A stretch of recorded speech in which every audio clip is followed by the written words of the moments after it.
Hi, this is Kerby Anderson. You know, each day we take on the tough issues and provide a biblical perspective to them. The topics we cover are wide-ranging. Apologetics, theology, prophecy, creation and evolution, intelligent design, marriage, family, child-rearing, the millennial generation, trends in society, politics, economics, business, religious liberty, the Constitution, public policy, foreign policy, military policy, tensions in the Middle East, abortion, homosexuality, pornography, sexual ethics, media, technology, history, and America's godly heritage. We talk about anything that affects your faith, your family, or your freedom. So don't go anywhere, because Point of View starts right now.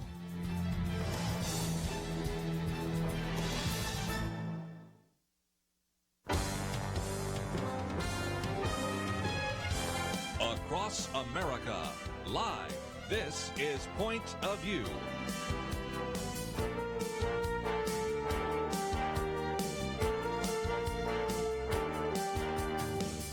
And now, Kerby Anderson. Thank you for joining us. It is Weekend Edition, and we have, of course, around the roundtable here, Penna Dexter and Kelly Shackelford.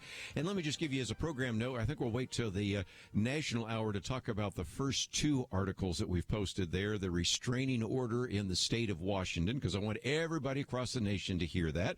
And then, of course, some of the comments about the New York City mayor, although we'll probably drop a few in this hour, but we're going to wait to get to those. So if you go to the website, and I have heard from many of you that oftentimes you'll go to the website, you read the articles while we're talking. So I just thought I'd give you a program note and say that we'll probably move down to the third point, because it has to do with hot spots in small cities.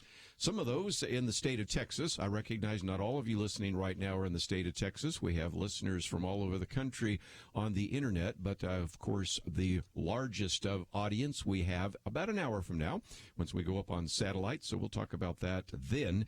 But even as we look at this, some of these hot spots are showing up in small cities, in rural areas, and so source of some concern at a time when the nation is reopening.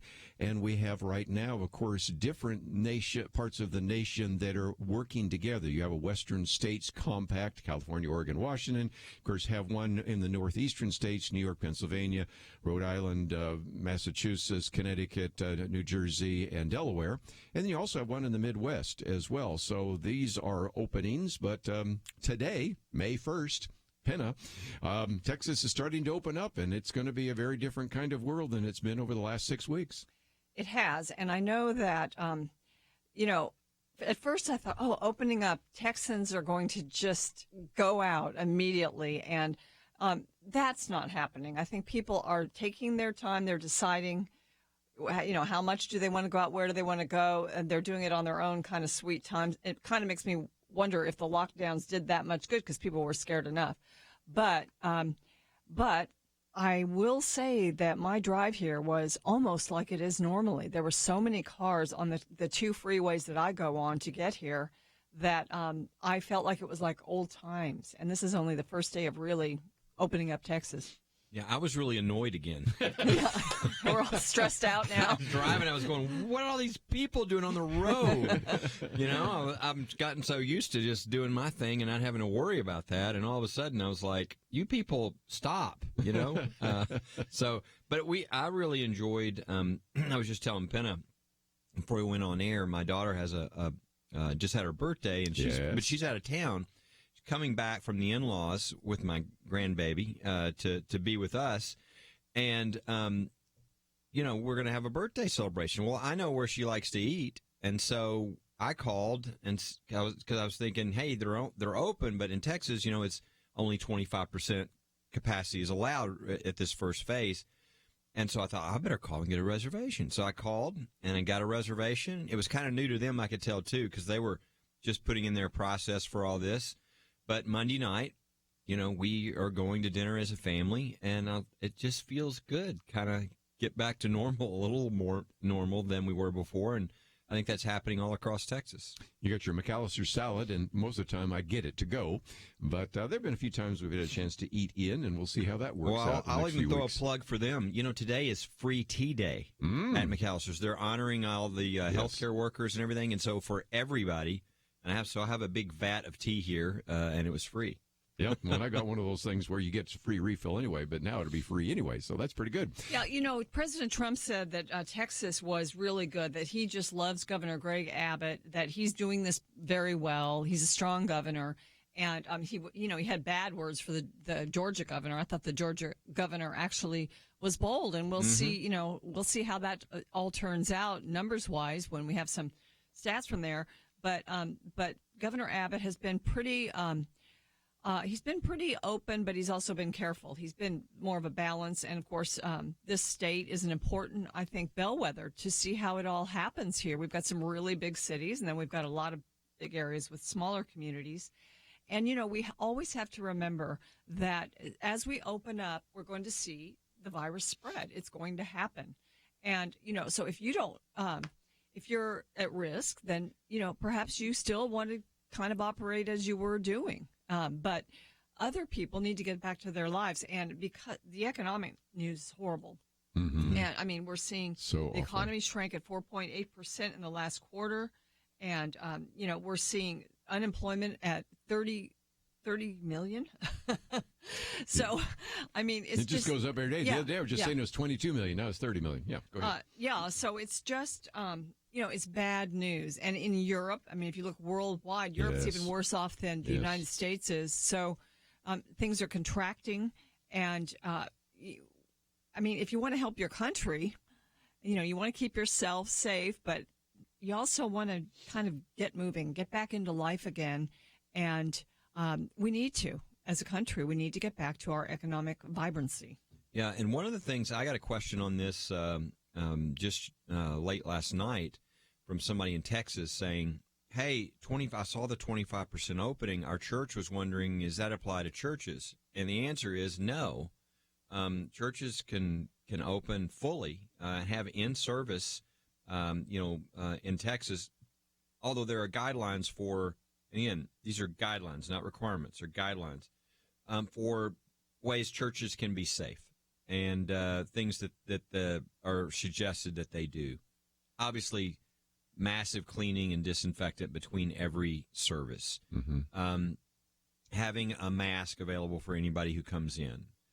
Keeping social distancing where families can be together, but where you keep from one family to another, there's distance. Whether that means you need to go to more services or whatever you do. And so a number of churches are now planning their opening. A lot of them aren't doing it immediately because they, especially if they're large, they have to put these things in place. It takes a while. But I do want people to understand, especially, I think the vast amount of churches in the United States are 500 and under. Yes, they are. And so most churches can probably open up pretty soon in a very safe way and get back to church. And so they're not a restaurant where they can only be 25% capacity. I wish you could get Andrew on the microphone here, but he can probably clarify everything because Denton Bible, you know that would qualify in most parts of the country as a megachurch. That's right. And they're going to actually have people in every other row and then have the social distancing and very significant disinfecting. Weekend? Yeah, this weekend. And so, 2 weeks. Okay, so coming up. Is it Mother's Day weekend? A lot of people are shooting for Mother's Day weekend. Yeah, but you got to start thinking about that. Again, the other question was asked of Robert Jeffress the other day, are you going to do that? He said, no, first of all, I'm in Dallas. Yes. And that's different. And second of all, we're just a really big church. But some of these that are a little bit larger are even trying to figure out ways to do it. But given the fact that the median church in America, not necessarily in Texas, has got about 50 to 100 people, you could probably still do that. So we are going to get into these recommendations for reopening places of worship, which come from First Liberty, but we have one of those mandatory breaks. So let's take that when we come back, get into a few of the other issues on the table. We just have a lot to cover today. And, of course, as you work your way down the list, you'll see we're going to be talking about some of these hot spots.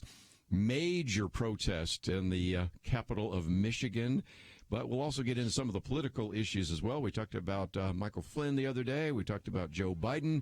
How about a quarter of the Bernie supporters say they're not going to support Biden? That's going to make for a convention that's going to be having a little bit of controversy. So we just have lots to talk about, and we'll do so right after this.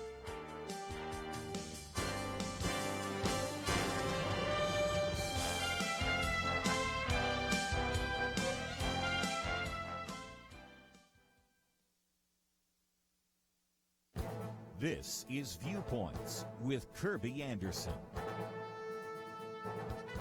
Last Friday was the beginning of Ramadan, and I took the opportunity to explain why we sometimes see radical Muslim violence during this time. The examples I used were from other countries, but there have been disturbing evidence that some radical Muslims in this country would also want to engage in terrorist acts. Let's begin with the obvious statement that the vast majority of Muslims in the U.S. are peaceful and make great neighbors. But is there a potentially violent minority in this country that should concern us? The Pew Research Center asked Muslims in this country under what circumstances suicide bombings and other forms of violence against civilians is justified to defend Islam. They found that 86% say that such behavior is rarely or never justified. But what about the rest? Well, 7% of Muslims in America told Pew that violence against civilians is sometimes justified, and 1% even went so far to say the violence is often justified. There are more than 3 million Muslims in the U.S. 1% equals 30,000 potentially violent Muslims. That doesn't mean that most of these Muslims would actually commit such an act, but it does, I think, highlight the fallacy of merely saying that most Muslims are peaceful. And it also is important to remember that this is actually how Muslims are self-identifying to the Pew researchers. That suggests to me that the percentages might be even higher, since many Muslims might be reticent to admit their belief about violence to a stranger who calls them on the phone. We should obviously be grateful that a majority of Muslims in this country are not violent, but that should not blind us to the reality that thousands of Muslims believe that violence could be justified against their fellow Americans. I'm Kerby Anderson, and that's my point of view. Take Kerby and the Point of View team with you on the go with the Point of View app. Search for Point of View Radio at the Apple or Google Play stores.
You're listening to Point of View, your listener-supported source for truth. Back once again, let's, if we can, talk about some of the things that you and your church can do.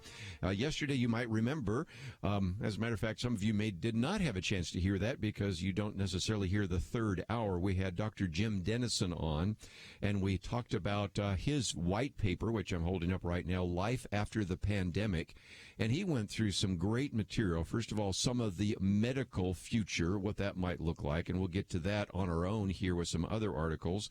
Then he spent some time talking about, of course, the cultural future, the financial future, and even the spiritual future. And, of course, we'll be talking about that with Kelly in terms of church is going to look a little bit different, and everything else is going to look a little bit different. And so, of course, that is the case.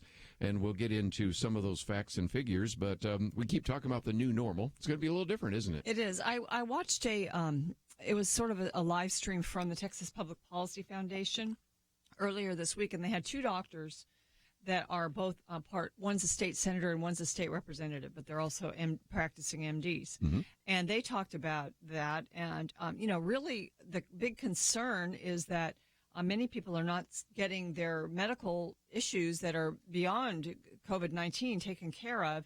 And Texas opened up last week for that, and they were already seeing patients. And my sister-in-law was supposed to get a hip replacement, and she had to cancel it, and she's in such pain. She just cannot wait. She's in Florida. She cannot wait to get in there and get it, and she's had to wait. But that wasn't life-threatening. It was just painful. But, some people are afraid to go back to the doctor even as they can. And so, that's a real repercussion. And that was almost, I think, in a sense, a mistake. That was an overreach in policy because it really never, it really has actually financially hurt the medical community and hospitals. My commentary yesterday is about all the hospitals going bankrupt and bleeding cash and all the rest. But then also we had a piece the other day where they were talking about the fact that a lot of doctors are looking around going, where are all the heart attacks? Where are all the strokes? Because, first of all, there's a certain percentage they expect in the hospital, and they've not seen their heart attack victims. And if anything, they expected those to go up because respiratory distress would create that. Stress and uncertainty would create that, and they're not seeing them. So you recognize that people are dying at home, people that might have had a biopsy and thus caught cancer early or not. I mean, the repercussions, Kelly, it lasts for a long, long time. Yeah, I think there were a lot of very foolish decisions made about the hospitals. Like the idea of telling rural hospitals that they couldn't have regular patients when they didn't have that kind of room, and many of them financially were bankrupted or put in a situation where now you have less capacity. I mean, the whole purpose was to have as many places available if you needed it for the coronavirus. You know, you needed as many possibilities as you had. So I think a lot of those were mistakes. And I understand the idea that we didn't know at first, you know, we've got to have capacity. But I think the way they went about it is because they had never done this before. They made some real mistakes that caused damage to even the very purpose that they were doing it for. So I think we're going to find, I think everybody's now looking at this and beginning to reevaluate. And there are going to be a lot of questions, including the big question about why didn't we just do the Sweden approach, right? And because as a result of our approach, we've actually now got more to go through in the future than we would have. Whereas Sweden kind of took their hit, and now they're kind of, on the other side, most people think, and they're not going to have another wave of this, in the late fall or whatever. So I think a lot of this has to be reevaluated, and I think people are starting to do that. Yeah, we have to learn from each thing. I mean, you have to forgive some mistakes because, in our lifetimes, and even the lifetimes that people I talk to that are really old, like my dad, they've never seen this. And so, there are all kinds of scenarios and models, and you really don't know what to take seriously. And so, in a sense, people do the best they can, our leadership. So I think in one sense, we have to just say, okay, we're where we are. We're going to learn from this. But now is the time to open back up. Otherwise, I think our economy, and even now, I think the future could be not as rosy as some people are saying it will be. We may not come back as quickly. Our children may suffer. The next generation, the millennial kids, they've had some things hit them since they've graduated from college.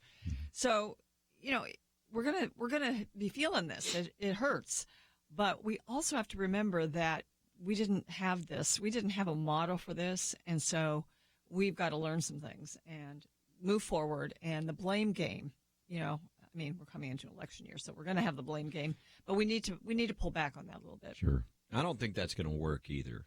It'd be interesting to see. Yeah, how politicized people allow that to happen. I think most people understand how difficult things have been. They see mistakes that have been made. I think one of the things we've learned, and we can talk about this when we get into the bigger hour with the whole country, but is that scientists, aren't so smart.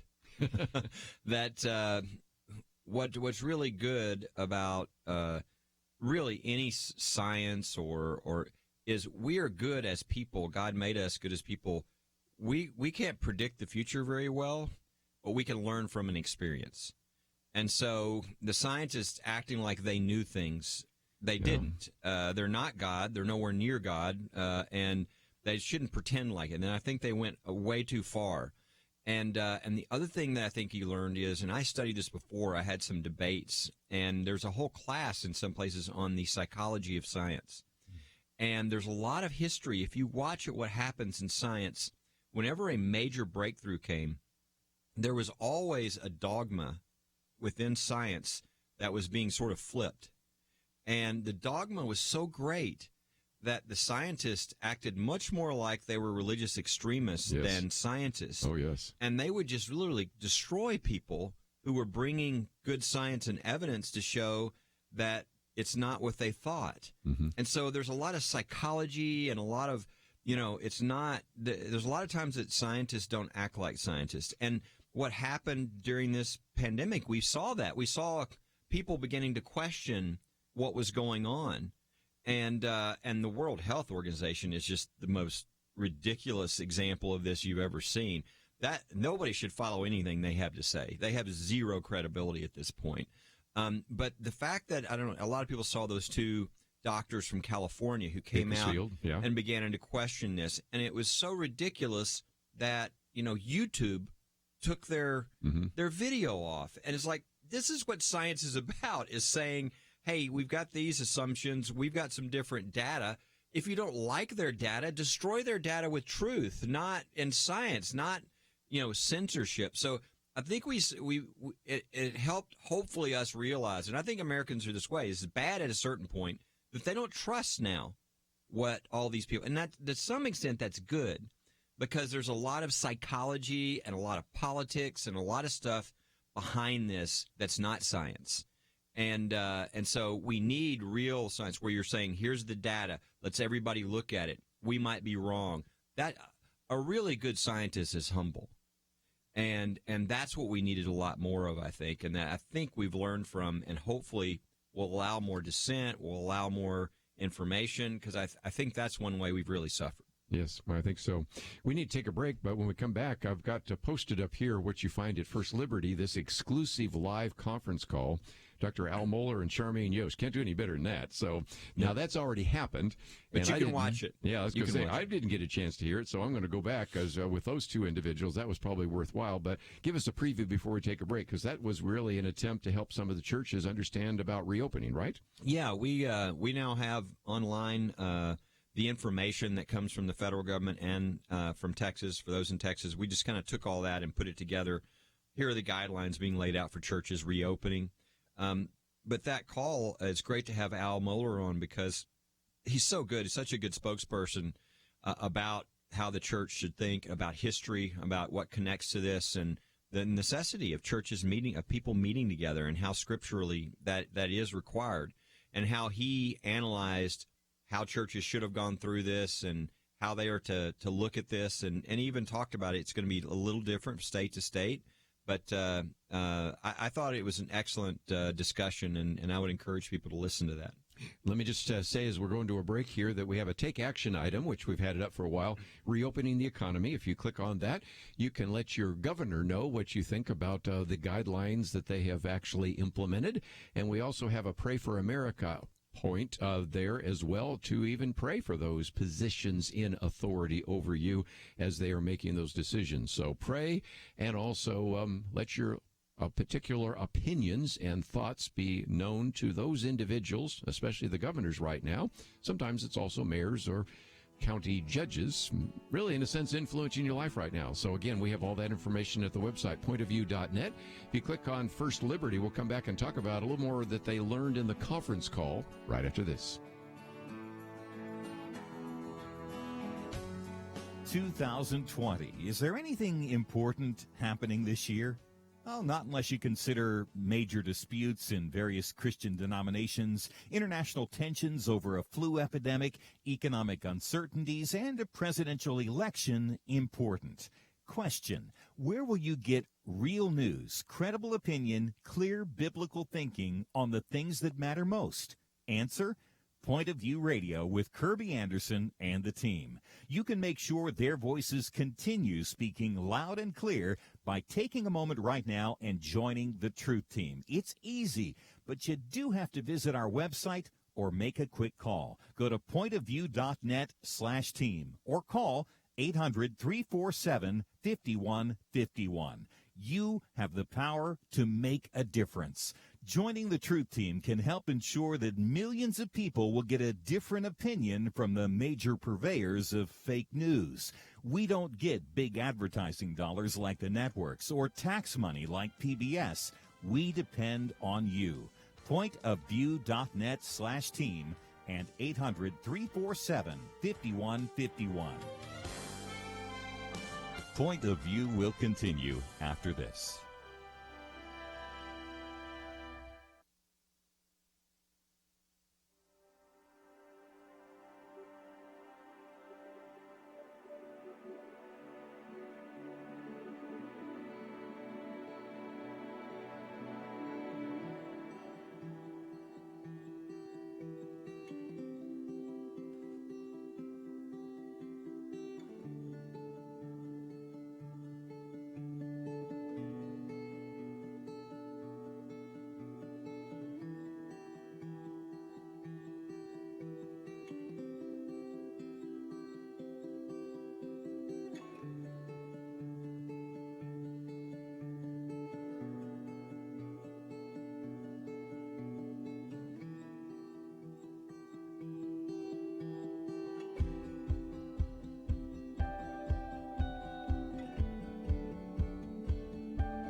are listening to Point of View. The opinions expressed on Point of View do not necessarily reflect the views of the management or staff of this station. And now, here again is Kerby Anderson. If you'd like to join our conversation, 1-800-351-1212. Perhaps you have a question about that, and we will get into more of the aspects of the recommendations for reopening places of worship, which First Liberty has put together. But, Kelly, let me come to you for just a minute. We have Penna Dexter, Kelly Shackelford here, and you had this call today, and I'm sure that a number of people, including me, are going to listen to it later since it's already taken place. But what did you learn from that particular call? I learned, number one, we talked about the letter we sent out to Illinois today. So, that would be one of the things people would learn on behalf of churches that are really beginning to reopen. And some of these states, Texas, it's allowed to reopen, have an in-person service. There are guidelines for how to do that safely. Really, the larger you are, the more difficult it is, obviously. But in Texas, it's fine. But if you're in Illinois, you can't do it. So let's say you have a little church of, 10 people. You still can't. So that's a problem because if you can meet all the health and safety issues, meet all the guidelines and everything else, there's no reason for to not be open.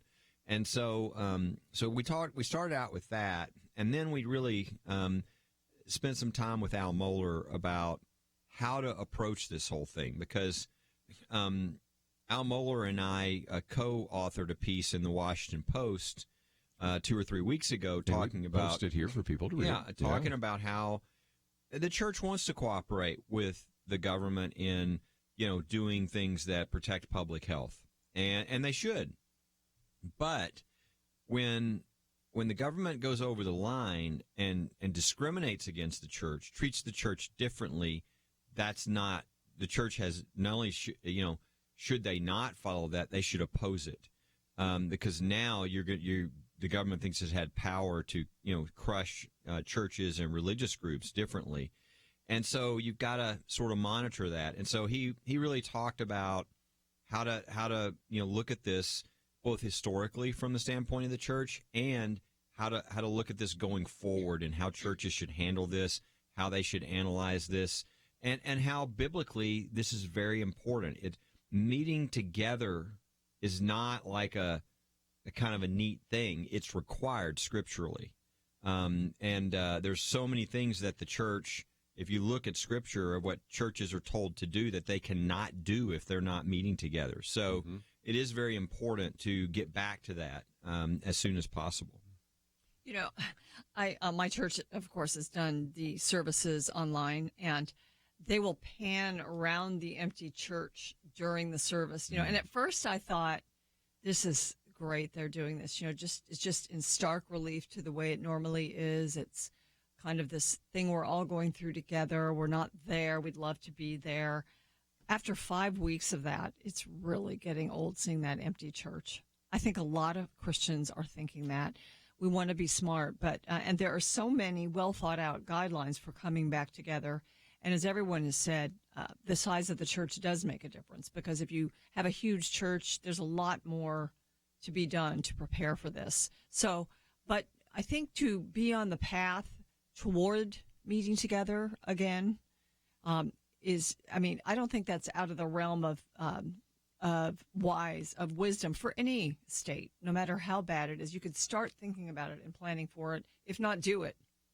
Now, one of the things that I really think is, I think that what Texas has done is a good start, but I'm hopeful that we're starting to see momentum pick up on things getting better, and that I hope that Governor Abbott even moves more quickly in really the government receding somewhat, because I really think that we should get back now to the point of freedom where people should make their own decisions. The government should give the guidelines of what is dangerous, how to do things best, all this, and then let people decide who wants to open their business, in a way that's also safe, who wants to go to church. So this whole approach, there are some people not comfortable going. It's going to take them a little bit to go to a restaurant. But it should be up to them. It should be. That's what freedom is about. And now, if you start having numbers where you think you're going to overload the healthcare system, which I don't think is going to happen again, we'll see right now, not with as we're going into summer. I just don't think that's going to happen. But if you do, then you can come pan back. But this was not supposed to be. The reason the shutdowns and everything was not about making sure nobody got COVID-19. It was to make sure, because everybody's, a certain percentage are going to have to get it, and it's just going to happen over time. The purpose was not to have the healthcare system overloaded all at one time, not to have the hospitals overloaded. We have capacity now to, if one state's getting hit or one community's getting hit, you can move things from place to place. Plenty of hospital beds, ventilators, all the different things that are needed. So even if people get this, that wasn't the purpose for the shutdown. And so the other thing that I think we now know is the people who are in danger from this need to take care of themselves. And again, that's how all this should work. If I'm 25 years old, my chance of death is very close to zero from this. And so, the idea that I shouldn't be working or doing, you should be. We need those people working. The idea if you're 80 years old and have an underlying health condition, you're not going to be going to church for a long time if you're being safe right now until, I have a feeling this summer this is going to burn off more. I'm praying that's what happens. But I think we know enough now to where they really ought to, we don't need the government. The government can just lay out the guidelines, and I think America can handle this. We don't need Big Brother to tell us everybody what they can do, and I think people are getting to that point now. There's a sense in which we've all been trained to be cautious.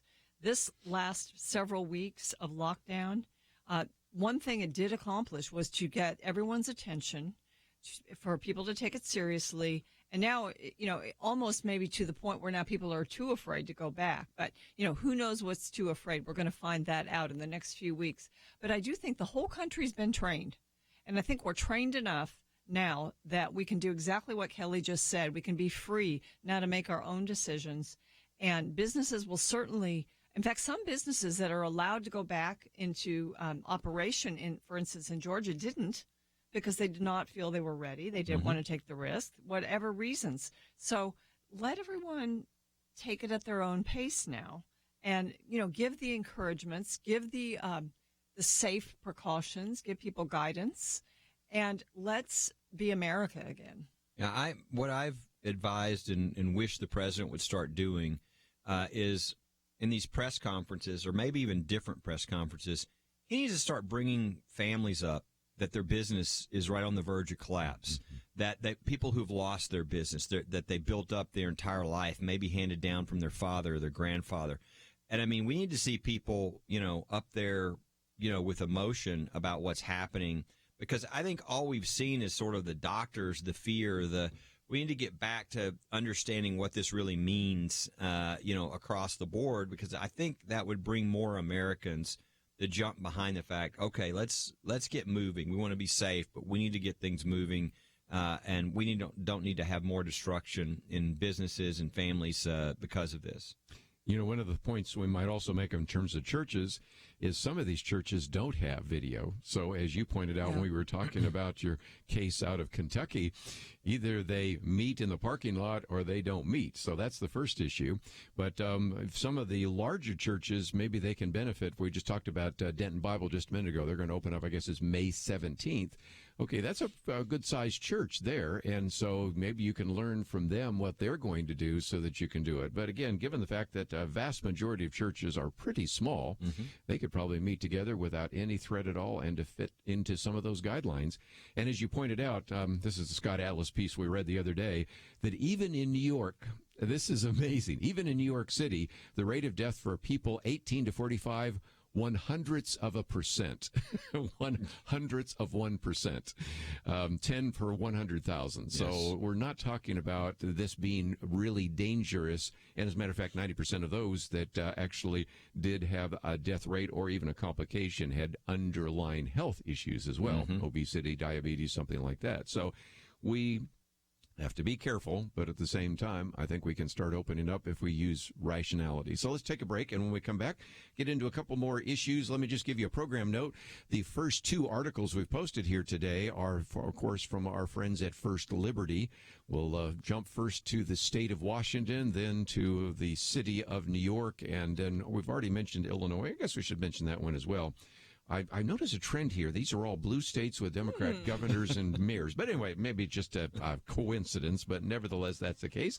And if you did not have a chance to get the Jim Dennison piece, Life After the Pandemic, really goes into it in a lot of detail, along with, of course, Kelly Shackelford's recommendations for reopening places of worship. We'll be right back.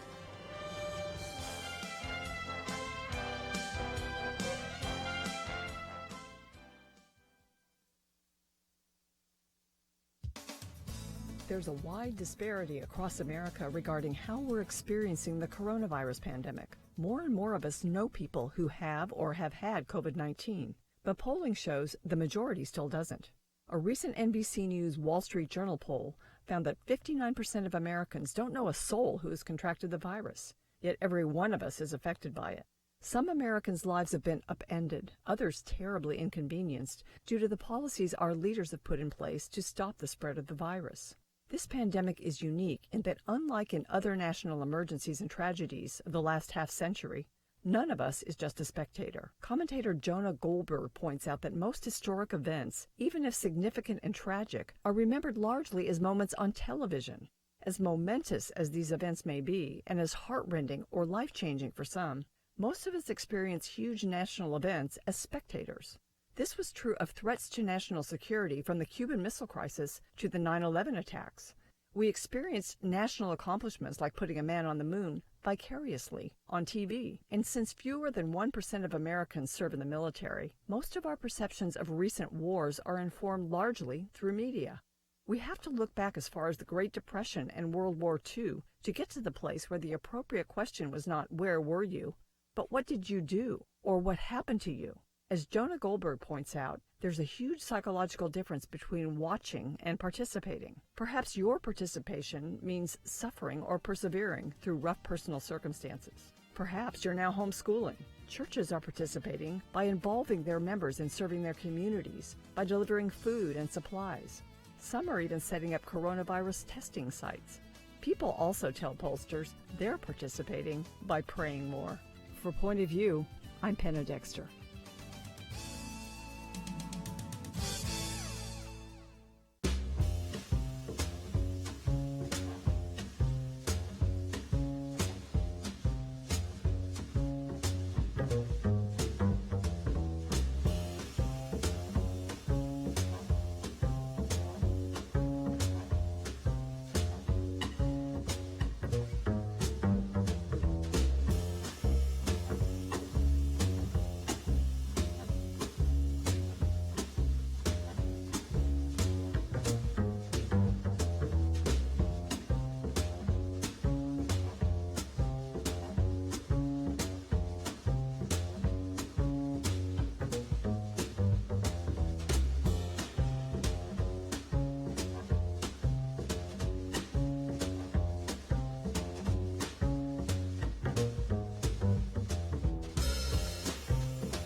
Now, back to Point of View, your listener-supported source for truth. Back for a few more minutes. Let me put on the table for just a minute the question that I suspect some of you are having, and that is it too soon to actually come back together?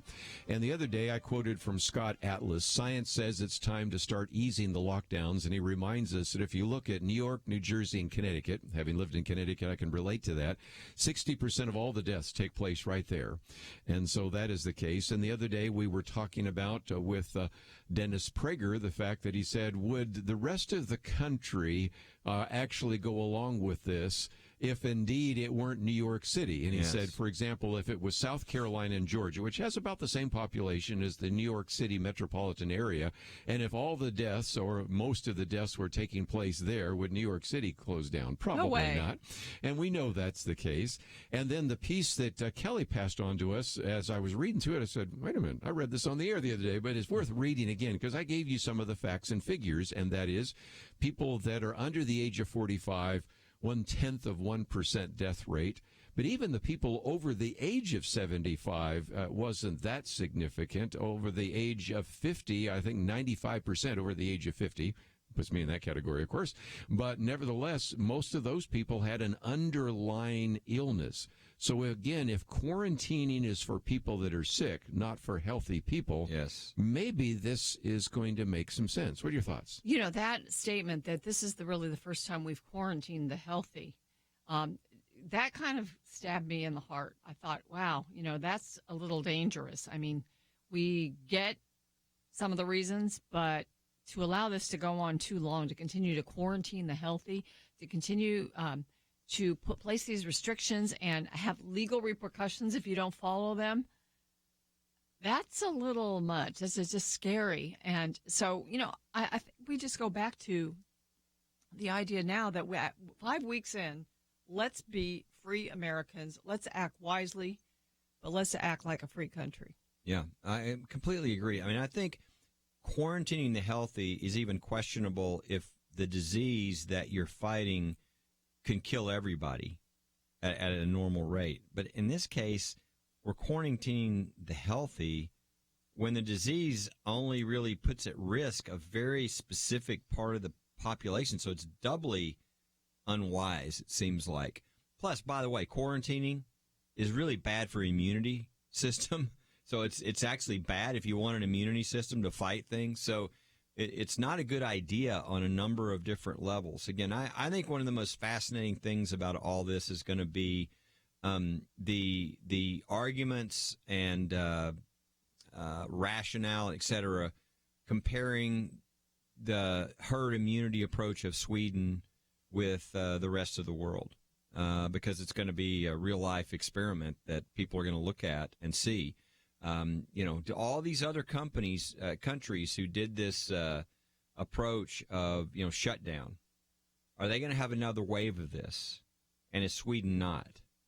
So, I think we're going to see all this play out, and we're going to have numbers eventually. So it's definitely, it doesn't make a lot of sense what we've done. Not to say that anybody can blame for what nobody had seen this before, and obviously we're going to learn from it. But I do think one of the things we look at is, we don't usually quarantine healthy people. And especially when we knew right up front pretty quickly that this was for people who were older and had underlying health conditions. And the data is just coming through showing that in spades. If you look at the economic health of a country, what we've learned about this, and actually we pretty much knew this, is that you can have the productive people out there working for the most part, and you can have the kids in school. Mm-hmm. It's just the elderly. And a lot of times those are people that are already retired or could retire. And if they're not healthy, they definitely could. And so in a way, if you wanted to build a threat like a pandemic, at least this one is not killing children. In one sense, that would be harder. I mean, you couldn't have the schools. You couldn't. Your families would be at greater risk. So, it's a good, I don't know, it's just a good way to kind of move back in with younger people. And I think, one of the arguments given is sort of, well, this certainly at the beginning. Well, it's not about just the elderly. This is about the kids. If they get it, then they'll spread it. And then, so if you care about your grandfather, then you won't do anything. Well, actually, I think it's the opposite. If we would have allowed all these people who really didn't have any high percentage at all, 1/100th, right, chance of death, or 1/100th percent of death. If we would have allowed all of them to go out, do whatever, spread the virus, okay, you're getting more to herd immunity where you're actually almost doing something good for society and helping to protect those really vulnerable people. So, and rather than the herd immunity being, sort of built up by them being the victims, it's a bunch of people who it may not know they have it, doesn't have a really long-term impact, so it's kind of the opposite of those arguments we heard at the beginning. It might be if you love your grandfather, then maybe you'll go live your life. And if you get it and you get to a certain percentage, it won't be passed along. Maybe you don't visit your grandfather, though. Exactly. If they need to protect them. That's the one thing you would still probably not want to do.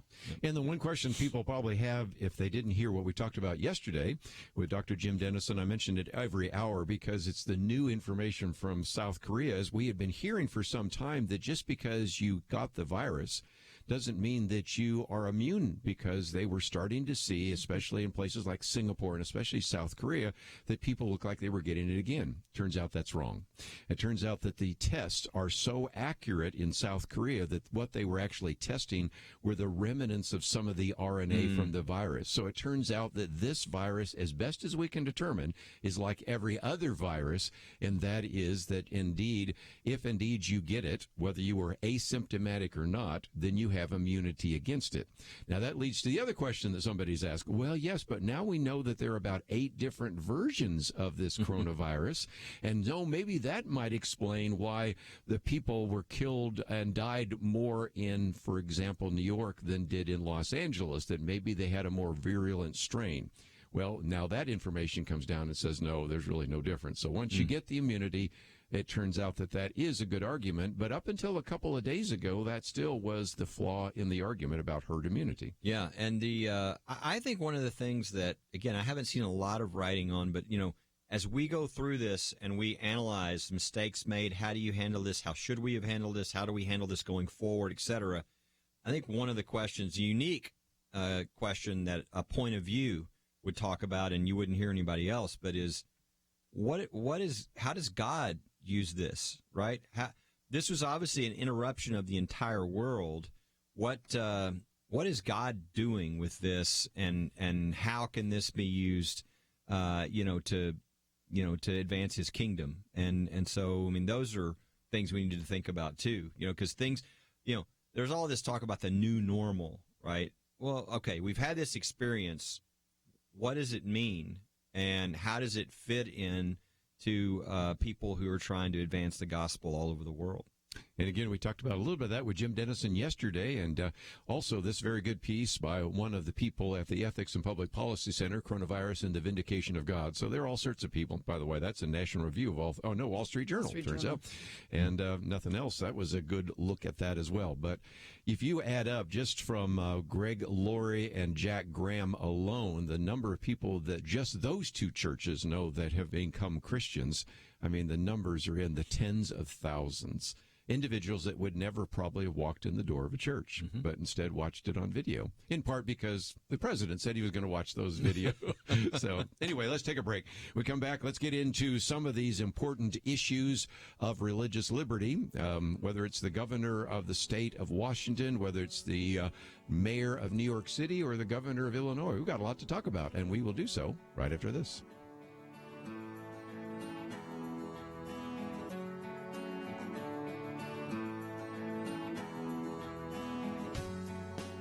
Having civil conversations about important issues seems to be harder and harder. Various media outlets tell people what they should believe, why they should be outraged, and getting people to actually think, well, it can be difficult. Whether it's the gospel, tax issues, social policy, or just about anything else, you need to have solid information and clear thinking to address the hard issues. You need God's truth applied. And that's what you get in less than 2 minutes with Point of View's Viewpoints Commentary, a daily resource to help you be informed and think through the things we need to be talking about. It is free and will arrive in your inbox each day when you visit pointofview.net/signup. Sometimes we know we should say something, but we're silent because we're not quite sure what to say. Viewpoints Commentary can help you break the silence and change the narrative. It can make you a more equipped agent for truth. Get your free subscription to the Viewpoints Commentary at pointofview.net/signup. Pointofview.net/signup. Point of View will continue after this.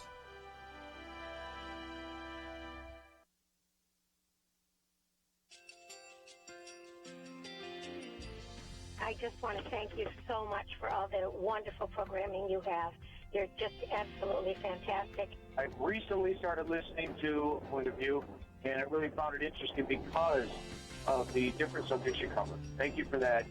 I really appreciate everything that you do in keeping us informed. Thank you, Kerby, for everything that you have been doing. I appreciate all the work that you're doing, advocating for the Word of God. Thank you so much. Point of View, I think, is absolutely necessary because it's a Christian perspective, a biblical worldview perspective, and receive very current, up-to-date information about what is really going on, week to week in our culture, which is changing so rapidly, and yet it's morally sliding backwards. Yeah, I just, first of all, I thank you guys. Y'all's program is wonderful, and enjoy it every day. I learn so much every time I listen to it. Point of View Radio Talk Show.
Hi, this is Kerby Anderson. You know, each day we take on the tough issues and provide a biblical perspective to them. The topics we cover are wide-ranging: apologetics, theology, prophecy, creation and evolution, intelligent design, marriage, family, child-rearing, the millennial generation, trends in society, politics, economics, business, religious liberty, the Constitution, public policy, foreign policy, military policy, tensions in the Middle East, abortion, homosexuality, pornography, sexual ethics, media, technology, history, and America's godly heritage. We talk about anything that affects your faith, your family, or your freedom. So don't go anywhere, because Point of View starts right now.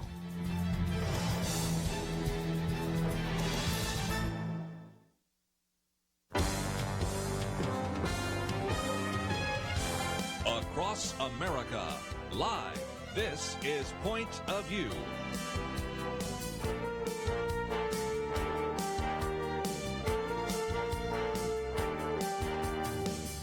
And now, Kerby Anderson. Thank you for joining the Friday edition. I always like to remind people what day it is. After a while, we kind of lose track. It is the Friday edition of Point of View, but also weekend edition. And so let me encourage you to go to our website and find some of the articles we posted. First one on Pray for America's opening. We'll come back to that a little bit later. But then the next two we'll be talking about immediately on a restraining order to the governor of the state of Washington. Some comments about the New York City mayor. We'll also add another one that's just come down here in the state of Illinois. So many of you live in one of those states already. We'll also be talking about some of the hot spots that have developed in small cities and rural areas at a time when many of those states now are opening, but some are not. And so one of our other articles about the protest yesterday at the capital of Michigan, and that one got pretty contentious. And then a little bit later, we'll get into some of the political issues. A quarter of Bernie supporters say they won't support Joe Biden. Maybe we'll get into a couple of media bias stories in that regard. But around the round table, we have Penna Dexter, Kelly Shackelford, and Penna, we have a lot to talk about in terms of religious liberty, don't we? We do. We often start with religious liberty, but I think it's so appropriate today because we're actually seeing now different states across the country begin to talk about their churches opening up. And so, you know, people are thinking that way. If they're not doing so yet, they're definitely moving in that direction, but not so in some blue states. And so our top stories are really in blue states: Illinois, Washington, and New York. And I'm going to start with Illinois because I think this one just came to my attention today. And in Illinois, of course, Jeremy Dyes from First Liberty mentioned that across the state, churches were respectfully complying with orders to be closed. And so, you know, that's been happening, but now there may be a place to look at it differently. And so there's a letter being sent to the governor, and actually First Liberty Institute is doing this. I'm going to ask Kelly about it. Governor J.B. Pritzker, on behalf of one church there in Elgin, Illinois, because that church is ready to start in-person services. And the state is, that state is not really open to that right now. So there's a letter going to the governor. And Kelly, explain, you know, kind of the genesis of this. Well, this is one church, but it's doing this on behalf of 60 different churches. And these are churches that have followed the restrictions and followed all the guidelines. But anybody who really studies or understands, the Bible knows that meeting together is a very serious requirement in Scripture for churches. And so when they can do so safely, churches are going to feel like they need to get moving to do that. And so that's what these churches have done. They plan to meet all the CDC guidelines on safety and everything else, but they're ready to have their services again. And so and they not only feel like it's something that they'd like to do, they feel compelled by God to do that. And so they very respectfully sent a letter to the governor because let's say your church is 20 people. Under this order, you can't meet. Well, that makes no sense, okay? I mean, there's just no rationale for that. These sort of one-size-fit-all, I'm the governor and I will order everybody is not how things work. In this case, there's a constitutional right that's our most fundamental constitutional right that's at play. And so the letter is very respectful and says, we appreciate what you've done to protect public health, But, we are going to meet all the safety elements, and we will be having church in 2 weeks. And so we're trying to let the governor know, if you have a problem with that, you need to let us know, because we will be meeting. And now we'll see what the governor does. But we wanted to give him a chance to move off of this, because as things are opening up all over the country, places like, Texas say specifically churches can meet, immediately for in-person services. And they say, here's some guidelines on how to keep things safe. Mm-hmm. And that's what this church is trying to do. And I think churches across the country are ready to do that. Now, obviously, you've got to know where you are. If there's some huge hot spot, and you're in the middle of it, then you got to be, that's going to be different from most of the rest of the country, where you have to look at where these churches are and where they're operating. But in this case, the church, and again, I know very few churches that want to do anything that would endanger anyone. So these are churches that are going to follow all the guidelines that we've seen out. Churches are beginning to open across the country. But some of these governors and mayors and county officials just really like their authority, and they want to keep their orders in place, even if they have no rational application to people, and they're stripping away their liberties. And that's got to come to an end all across the country. And speaking of one of those states where that's actually happening, in Washington, the governor, he's banned religious gatherings. And, churches and groups are trying to obey these guidelines of social distancing, of disinfection, and all of that. But when you come after one pastor who's done all that, he's been very careful with his church, but he's wanting to meet one-on-one with one of his parishioners for a Bible study. Even that has been forbidden. Governor Inslee of Washington issued a proclamation prohibiting spiritual gatherings of any size, and I guess that means 2 people. Mm-hmm. It does. And so this is a Bible study, and and what the way this works, so we're in federal court. This is in federal court. Amazing. You ask for what's called a temporary restraining order, which is an immediate. Look, this is a constitutional right that if you lose, like the right of free speech or whatever, for even a day, it's irreparable. You can never get that back. And so you got to have what's an immediate order. And what you have to do on those is, first you have to reach out to the other side and say, look, this is what we're trying to do. Are you wanting to oppose us on this? And the answer from the governor of Washington is, yes, I'm going to oppose you on, this is a guy who wants to meet outside with one other person over 6 feet away to have a Bible study.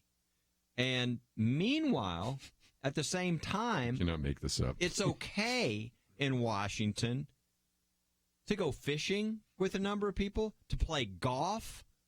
So 4 people can play golf outdoors, but 2 people sitting 15 feet apart can't meet because theirs is a spiritual meeting. Now, does that sound problematic?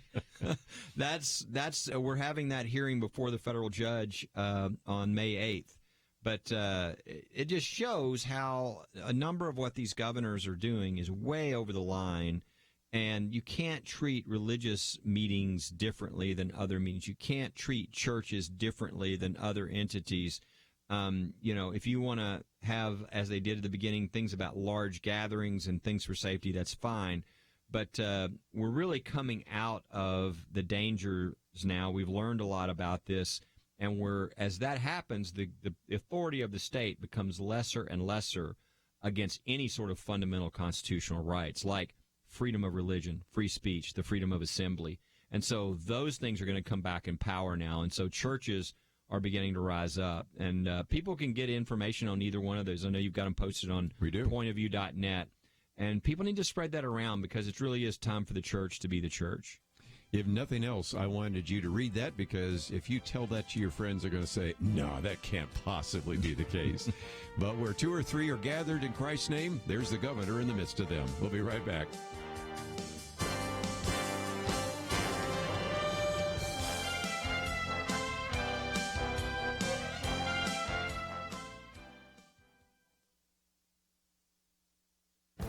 This is Viewpoints with Kerby Anderson. Last Friday was the beginning of Ramadan, and I took the opportunity to explain why we sometimes see radical Muslim violence during this time. The examples I used were from other countries, but there have been disturbing evidence that some radical Muslims in this country would also want to engage in terrorist acts. Let's begin with the obvious statement that the vast majority of Muslims in the U.S. are peaceful and make great neighbors. But is there a potentially violent minority in this country that should concern us? The Pew Research Center asked Muslims in this country under what circumstances suicide bombings and other forms of violence against civilians is justified to defend Islam. They found that 86% say that such behavior is rarely or never justified. But what about the rest? Well, 7% of Muslims in America told Pew that violence against civilians is sometimes justified, and 1% even went so far to say the violence is often justified. There are more than 3 million Muslims in the U.S. 1% equals 30,000 potentially violent Muslims. That doesn't mean that most of these Muslims would actually commit such an act, but it does, I think, highlight the fallacy of merely saying that most Muslims are peaceful. And it also is important to remember that this is actually how Muslims are self-identifying to the Pew researchers. That suggests to me that the percentages might be even higher, since many Muslims might be reticent to admit their belief about violence to a stranger who calls them on the phone. We should obviously be grateful that a majority of Muslims in this country are not violent, but that should not blind us to the reality that thousands of Muslims believe that violence could be justified against their fellow Americans. I'm Kerby Anderson, and that's my point of view. Take Kerby and the Point of View team with you on the go with the Point of View app. Search for Point of View Radio at the Apple or Google Play stores.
You're listening to Point of View, your listener-supported source for truth. Back once again, if you would like to join us today, 1-800-351-1212. Penna Dexter, Kelly Shackelford, and Penna, we talk about some of these religious liberty issues, and those sometimes seem to be even intensifying during this lockdown, because some of these governors, and we're going to talk about a mayor in just a minute, kind of like exercising some of this power, but if nothing else, that's why I encourage people to support groups like First Liberty and others that are fighting for our religious liberty. It's been so important. From day one of this, we started talking about churches, and first, like during Easter, Kelly, you had to go to bat for churches who were meeting in parking lots, which was ridiculous because these people were in their cars with the windows up. Yep. The only time they had to put their windows down was when the cops came to the window to try to ticket them. So, that was ridiculous. But I think we all, when we saw these guidelines starting to come down from the federal government, we're like, oh, we have to get over this. We have to get through this. We have to remember that we're Americans. We have to come back. We have to shore up our freedoms. Then we saw the money being spent. And, we have to come back. We have to save our businesses. We have to make sure we frequent them and get the economy back going. There's so much damage that is being done, and we want to keep it to be temporary. We don't want this to become permanent. And we don't want a permanent scalpel to be taken out for religious groups not to have freedom anymore. That would be very dangerous, and there's certainly people in the country who would like to see that happen. People on the left would love to see religion diminished in the country because it diminishes their power. So this story is not even about Christians. In New York, the mayor, because, for instance, in New York, there are groups of Hasidic Jews that live there. And they're not the most well-loved citizens by the rest of the city, in a sense. They're very different. And so there's a group called the Williamsburg Jews there. They had a funeral, and they went to the funeral, and the mayor just blasted them. And the statement that probably everyone has seen on Twitter that the mayor made about them was actually chilling. He said, "My message to the Jewish community and all communities is this simple.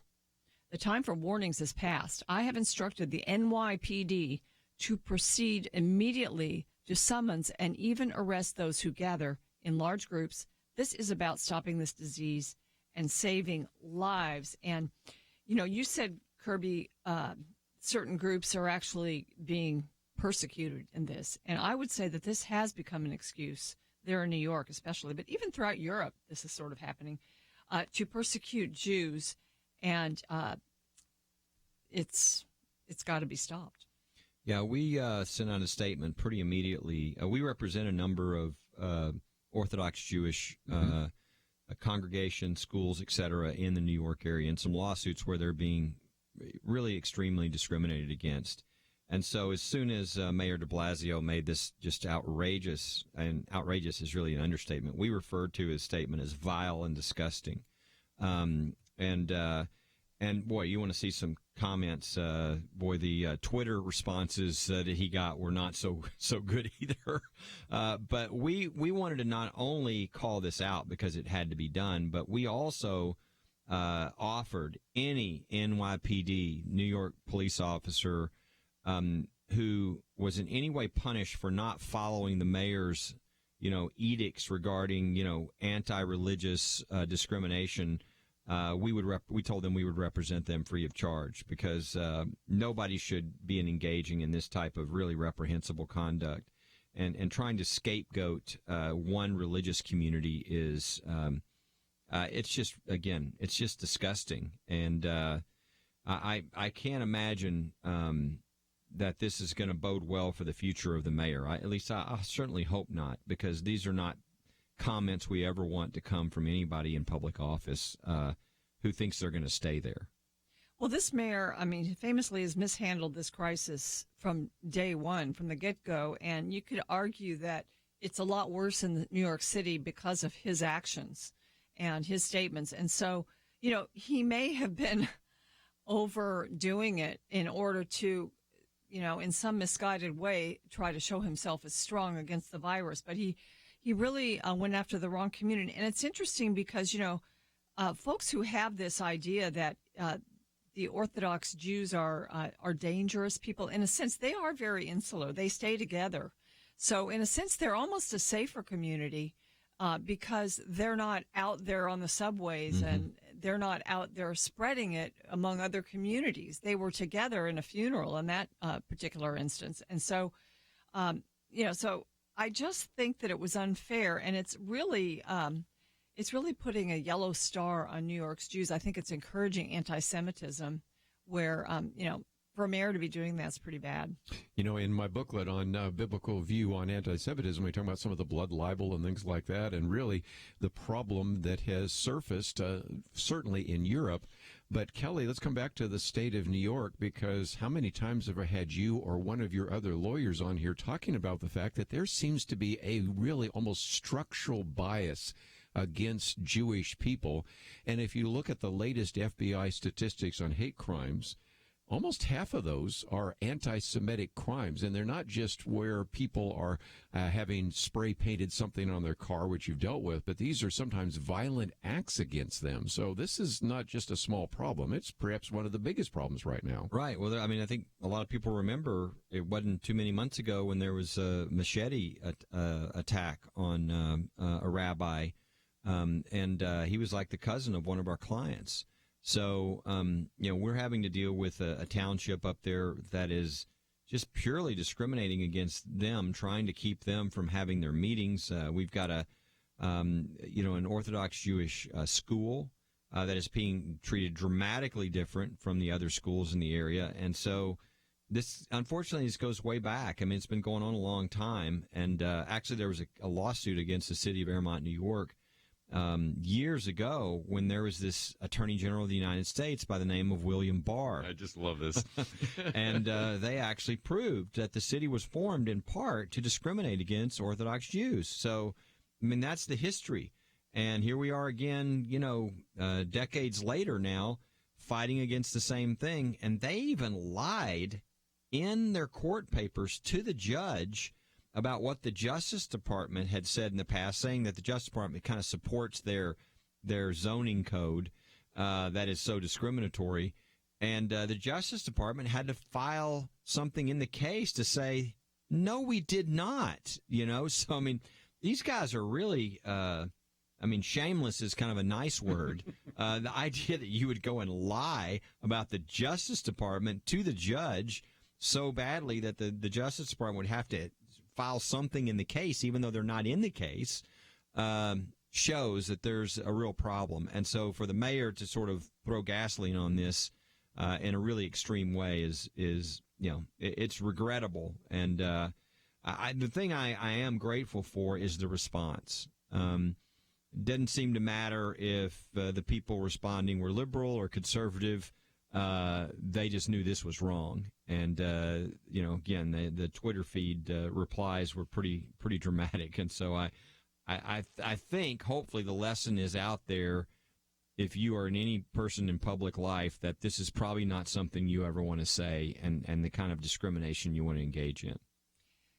I think this is a good time to rethink the term that we've been using for the last few weeks, which is essential and non-essential. Yes.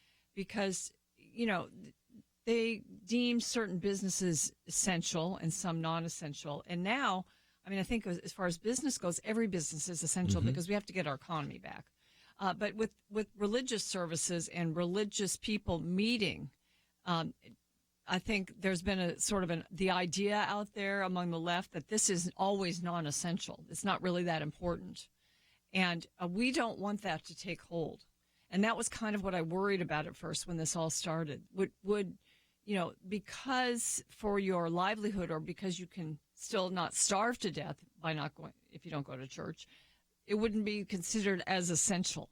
But it is essential. And it's kind of a rock on which the country stands. And we're founded on religious liberty and religious freedom. So the words essential and non-essential, it's a bad sort of distinction to make now. We need to stop doing Al it. Mohler brought that up today on our call. So, again, the people want to listen to that call. It's on our website. They can look under the call we have every week. And Al Mohler talked about that. He thought that was totally inappropriate to separate things into essential and non-essential. And then, because the idea of the government making a determination of whether the church or the synagogue is essential is pretty outrageous. And, of course, the Freedom from Religion Foundation, you remember them, actually had a press release the other day criticizing the acting Secretary of Homeland Security for designating clergy as essential. So we may come back and talk about that. Tom Gilson wrote about that. Matter of fact, I think it's his daughter's going to be on with us next week. So we'll get into some of those issues right after this. 2020. Is there anything important happening this year? Well, not unless you consider major disputes in various Christian denominations, international tensions over a flu epidemic, economic uncertainties, and a presidential election important. Question: where will you get real news, credible opinion, clear biblical thinking on the things that matter most? Answer: Point of View Radio with Kerby Anderson and the team. You can make sure their voices continue speaking loud and clear by taking a moment right now and joining the Truth Team. It's easy, but you do have to visit our website or make a quick call. Go to pointofview.net/team or call 800-347-5151. You have the power to make a difference. Joining the Truth Team can help ensure that millions of people will get a different opinion from the major purveyors of fake news. We don't get big advertising dollars like the networks or tax money like PBS. We depend on you. Pointofview.net/team and 800-347-5151. Point of View will continue after this.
listening to Point of View.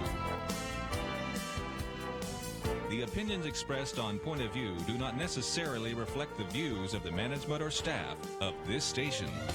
And now, here again is Kerby Anderson. Continue our conversation. It is our weekend edition. Penna Dexter, Kelly Shackelford. And if you'd like to join us, that number is 1-800-351-1212.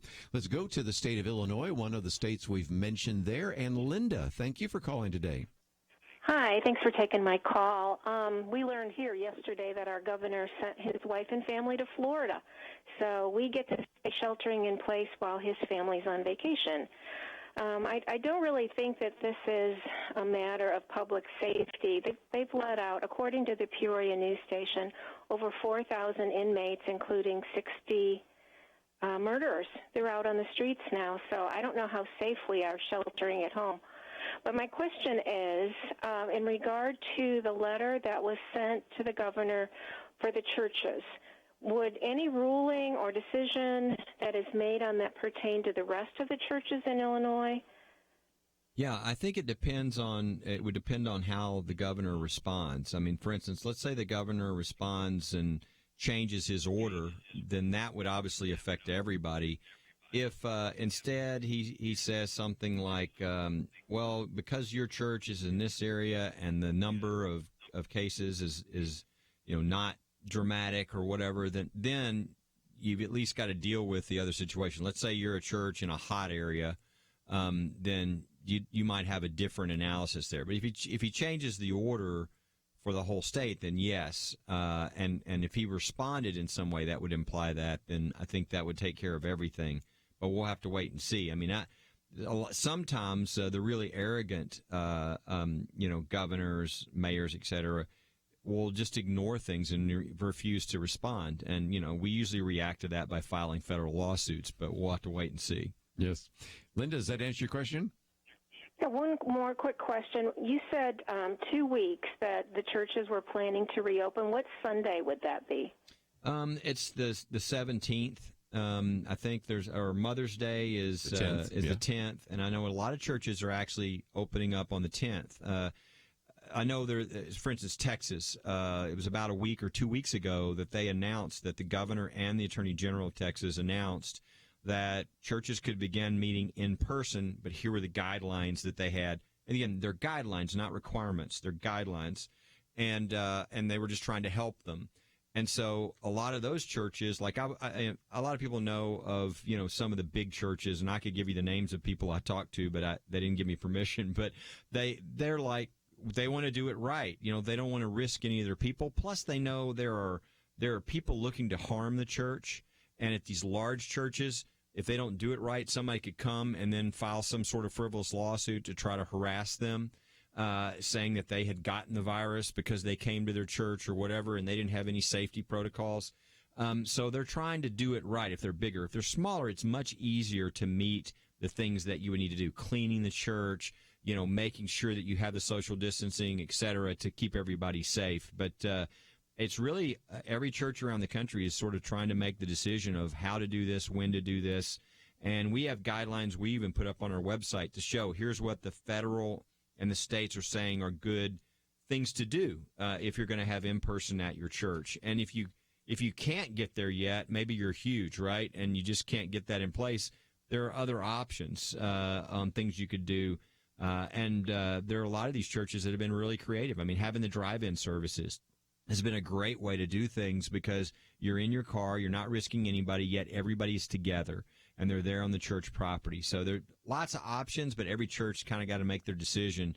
And if they have any problems, we encourage them to just call us because some of these government officials, unfortunately, are abusing their power and discriminating against churches. The guidelines are good because they recognize that different churches are different. They have different practices.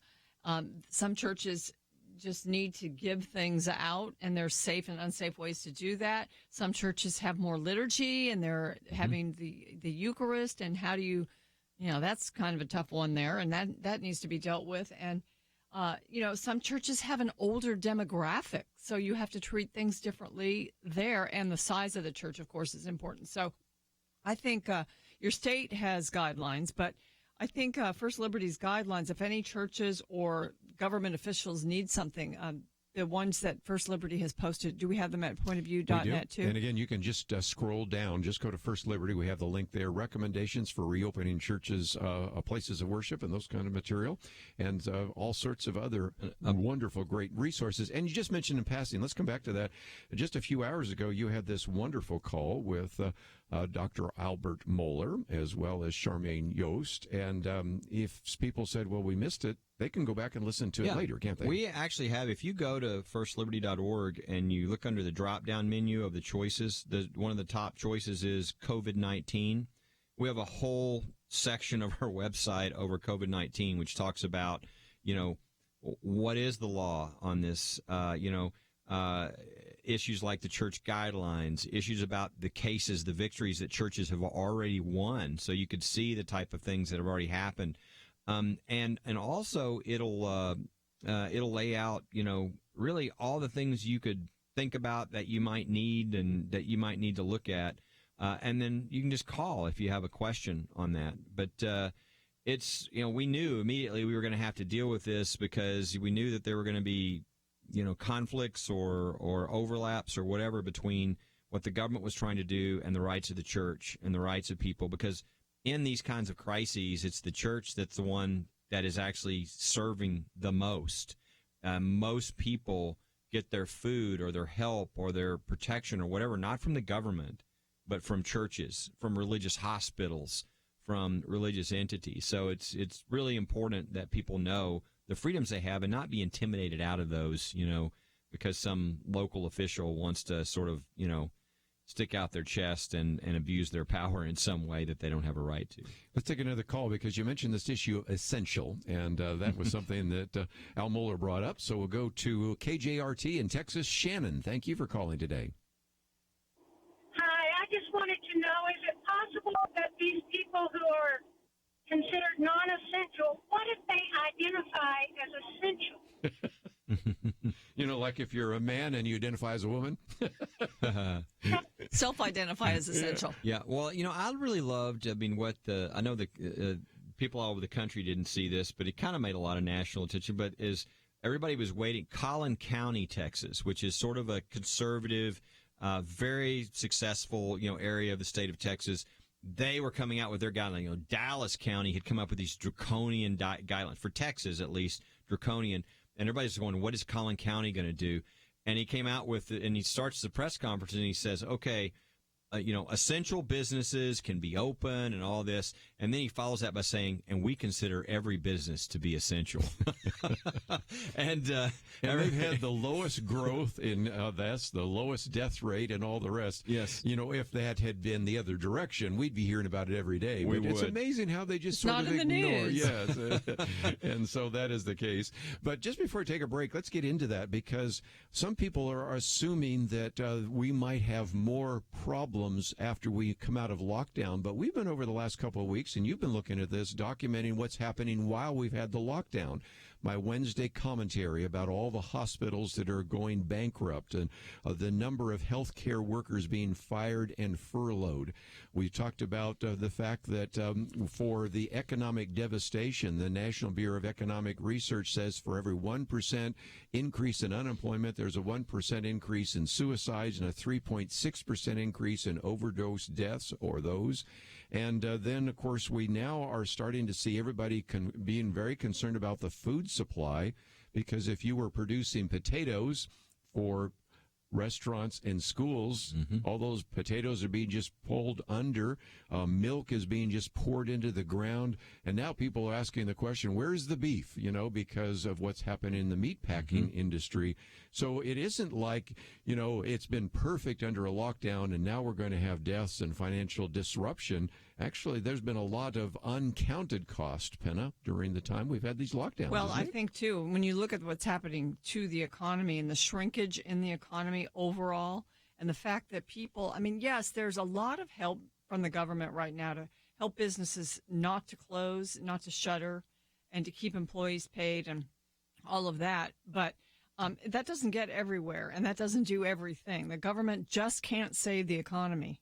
And so we can't put these restrictions on people's freedom to work or to operate their business for any longer. We've got to stop it because, we're doing damage. I mean, we've done damage. It's already done, but we can't do any more. I think we need to, we'll have time after the break maybe to talk about some of this, but I think there were a lot of mistakes made, obviously. Yes. And we need to talk through a lot of those things. And not only because we need to learn from our mistakes, but because we need to know what to do now going forward. Right. I think we have enough data to totally change a lot of the things. And I really believe over the next 2 weeks, 3 weeks, month, things are going to dramatically change literally all across the country. I think even the recalcitrant governors who think they're going to lock down their power, the people are going to rise up and say, okay, this is ridiculous. You don't have a rationale for doing this anymore. Well, we'll talk about some of that right after these important messages.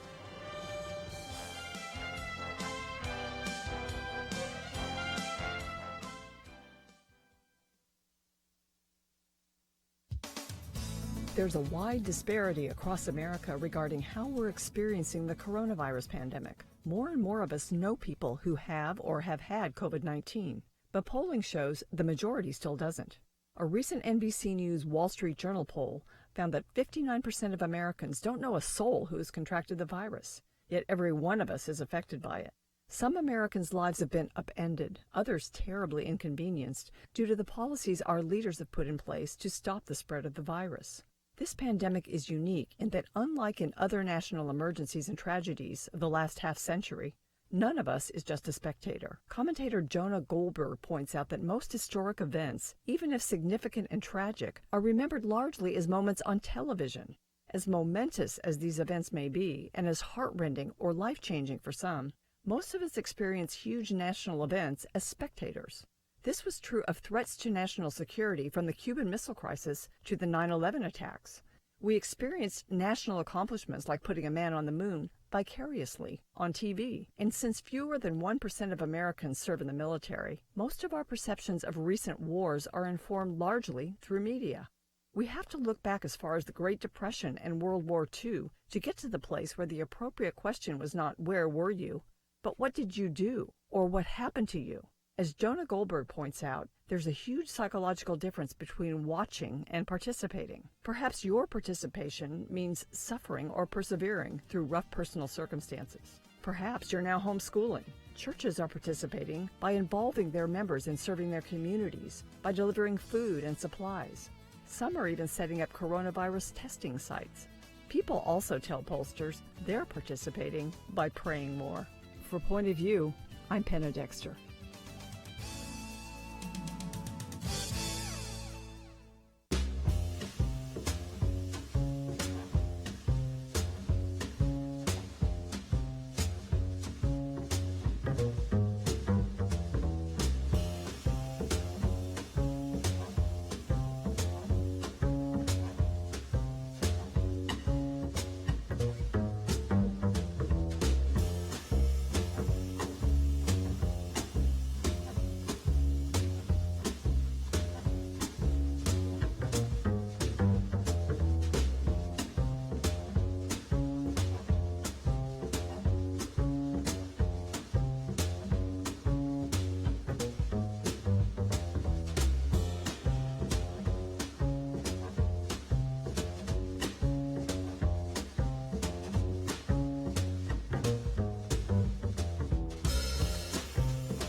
Now, back to Point of View, your listener-supported source for truth. Back once again, if you'd like to join our conversation, 1-800-351-1212.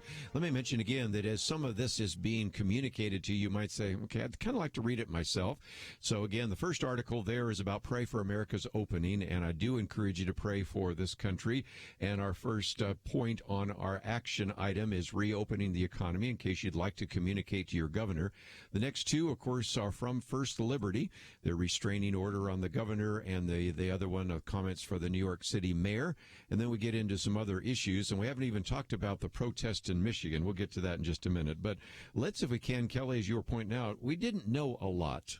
8 weeks ago. We know a lot more now, and one of the articles that Scott Atlas has pointed out to, you brought that up the other day, and I actually read from it that the death rate for people 18 to 45, even in New York City, was 0.01%. And even of those that have died, 90% or more have underlying health issues. So we still want to protect the vulnerable, but we know a lot more now, and we also recognize that some of these scientists made some claims, and some of these models made some claims that turned out not to be so accurate. Yeah, I think that we learned a lot of things. I think one of the things that we learned is that scientists don't always act like scientists because they're human beings. And, I know I've studied and you've studied the whole idea of the psychology of science and how every major breakthrough is resisted dramatically because of the dogmatism of scientists. You would think they would just go with the science, but they don't. And so rather than sort of, they had all their sort of, their favorite sacred cows that they wouldn't move off of instead of just getting the information. And then they took, like the two doctors from California that had the YouTube that really started going around where they were looking at the data and all these patients they had and questioning a number of the approaches being made. And, not only were they attacked, which is fine if people want to disagree, that's fine, but YouTube wouldn't allow them, they took their YouTube down because they disagreed with the WHO.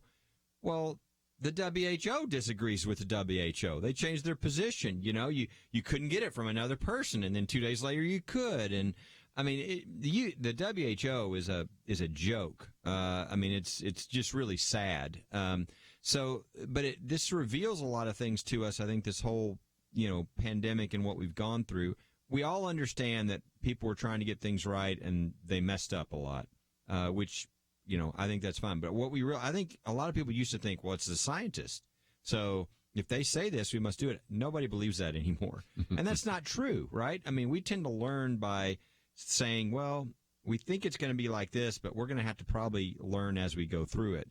And they've got to be open to the data. So we've learned that you have to be really stringent and not just go by what some scientists said, because there's all kinds of psychology and politics and everything else behind what they're doing, whether they want it to be behind what they're doing or not. It's there.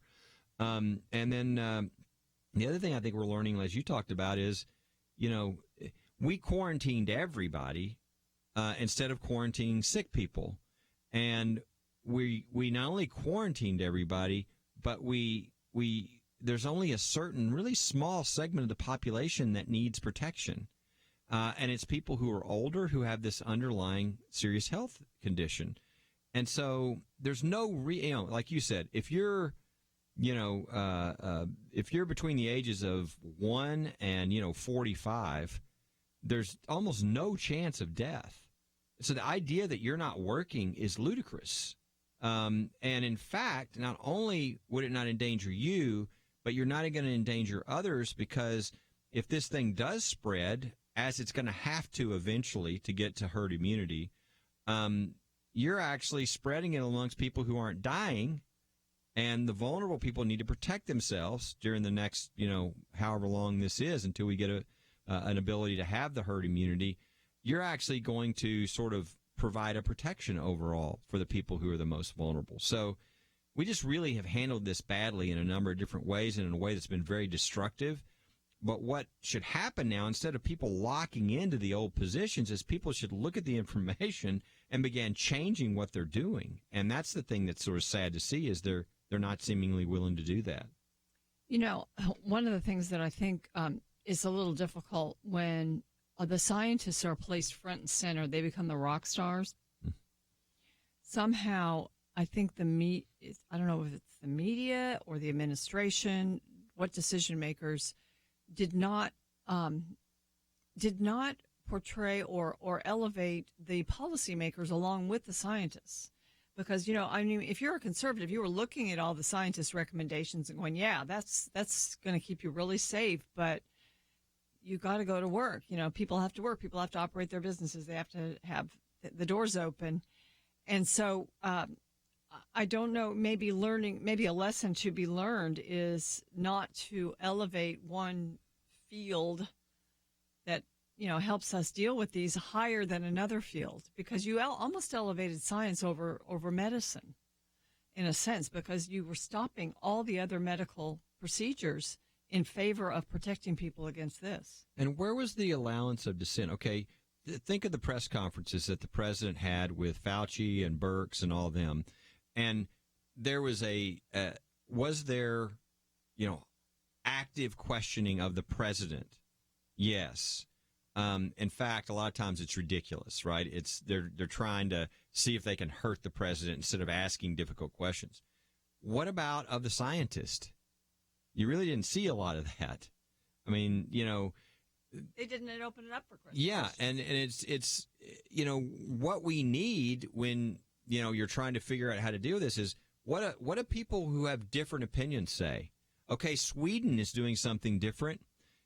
What have we heard about that? Really, all we hear publicly is, "Oh, Sweden, they're nuts. They're killing people." Well, how about pointing out that they're doing a different approach, and we don't know if they're right or wrong, but we're going to look at the data. Right. That's what they should do, and they're not. They hadn't been doing that, and the danger is that what we're about to have is another wave of this. I think we're going to get through this in the summer, but are we going to have to go through a bunch of this again because we didn't do what Sweden did, and they're at herd immunity and they're not? I mean, we'll have to wait and see. Cheryl Atkinson, I think many of you know who she is, former CBS reporter, a while back said the biggest mistake she thinks the White House press corps made, and there are quite a few, but she said the biggest one is that nobody ever asked, how accurate do you think these models are? What were the assumptions they were based on? But instead, the White House press corps, as you pointed out a minute ago, Kelly, were all about gotcha questions, or why didn't you do this in February, or why did you do that too late, or those kinds of things. Do we have enough ventilators? All of which may have been somewhat interesting questions. But the big question is, given this model from Imperial College in the UK that says 2.2 million Americans will die if we don't do anything, and so that now justifies draconian factors, why didn't somebody at least ask that question? Well, and here's the question I have right now that I'd love to see the scientists fight over the answer to. Did the shutdown do anything to reduce the spread of the coronavirus? Did it do anything to reduce deaths? I mean, only if you look at the most draconian models. Yeah, I mean, I'm like, what we did it really do anything? Because they want to take credit. Oh, it was going to be 2.2 million, but because of what we did, oh, isn't that nice? That you throw out a ridiculous figure that turns out to be totally inaccurate, and then when it turns out to be inaccurate, you try to claim that it's because of what you did. I don't think that's true. We'll never have the answer to that because we don't have the testing. No. So I'd love to see that analysis. And again, people have to be reminded the original reason we did all that was to not have the overloading of the healthcare system. We now have the ability to take care of that in different parts of the country. So there really is no reason to do this again, what we just went through. We'll come back and take some phone calls, but also maybe talk about some of the political implications. Are we paying people not to work? Some people say we need to vote by mail, and a variety of other issues. So those are topics we'll talk about right after these important messages. 2020. Is there anything important happening this year? Well, not unless you consider major disputes in various Christian denominations, international tensions over a flu epidemic, economic uncertainties, and a presidential election important. Question: where will you get real news, credible opinion, clear biblical thinking on the things that matter most? Answer: Point of View Radio with Kerby Anderson and the team. You can make sure their voices continue speaking loud and clear by taking a moment right now and joining the Truth Team. It's easy, but you do have to visit our website or make a quick call. Go to pointofview.net/team or call 800-347-5151. You have the power to make a difference. Joining the Truth Team can help ensure that millions of people will get a different opinion from the major purveyors of fake news. We don't get big advertising dollars like the networks or tax money like PBS. We depend on you. Pointofview.net/team and 800-347-5151. Point of View will continue after this.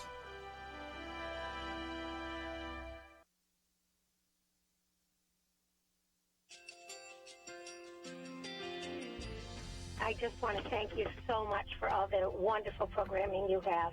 You're just absolutely fantastic. I recently started listening to Point of View, and I really found it interesting because of the different subjects you cover. Thank you for that. I really appreciate everything that you do in keeping us informed. Thank you, Kerby, for everything that you have been doing. I appreciate all the work that you're doing, advocating for the Word of God. Thank you so much. Point of view, I think, is absolutely necessary because it's a Christian perspective, a biblical worldview perspective, and receive very current, up-to-date information about what is really going on, week to week in our culture, which is changing so rapidly, and yet it's morally sliding backwards. Yeah, I just, first of all, I thank you guys. Y'all's program is wonderful, and enjoy it every day. I learn so much every time I listen to it. Point of View Radio Talk Show.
Hi, this is Kerby Anderson. You know, each day we take on the tough issues and provide a biblical perspective to them. The topics we cover are wide-ranging.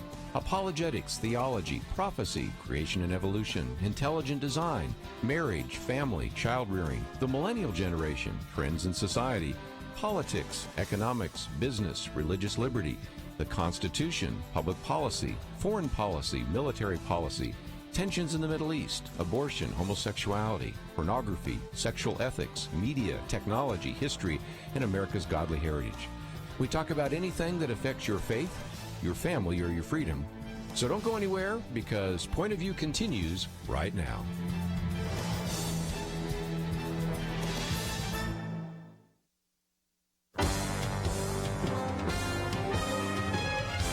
Across America, live. This is Point of View.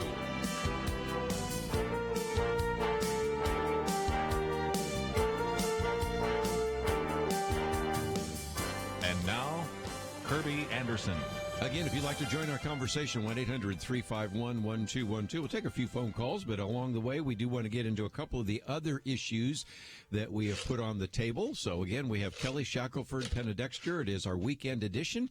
And let me run out first to Alaska, KJNP. Paul, I think you'd like to address the lockdown, so thank you for joining us today. Yeah, good morning. Can you hear me all right? I certainly can.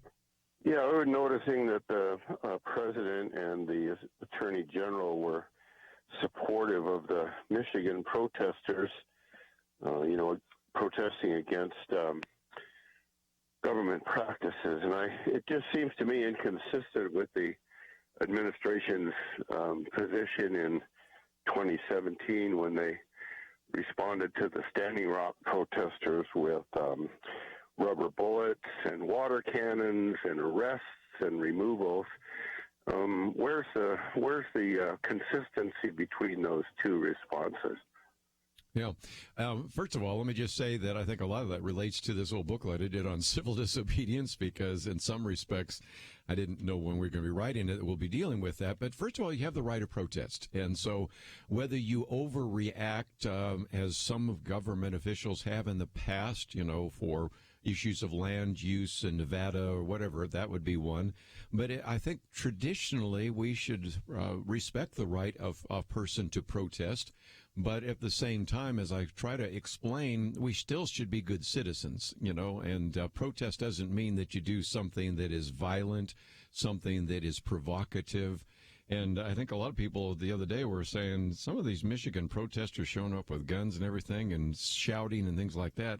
You're not going to win over, first of all, people on the other side, and you're not going to win over the massive people in the middle that just simply are shocked by some of those actions. So your thoughts? Yeah, I think you've got to look at the context of what's happening here. I mean, we haven't been in a pandemic, most of us in our lifetime.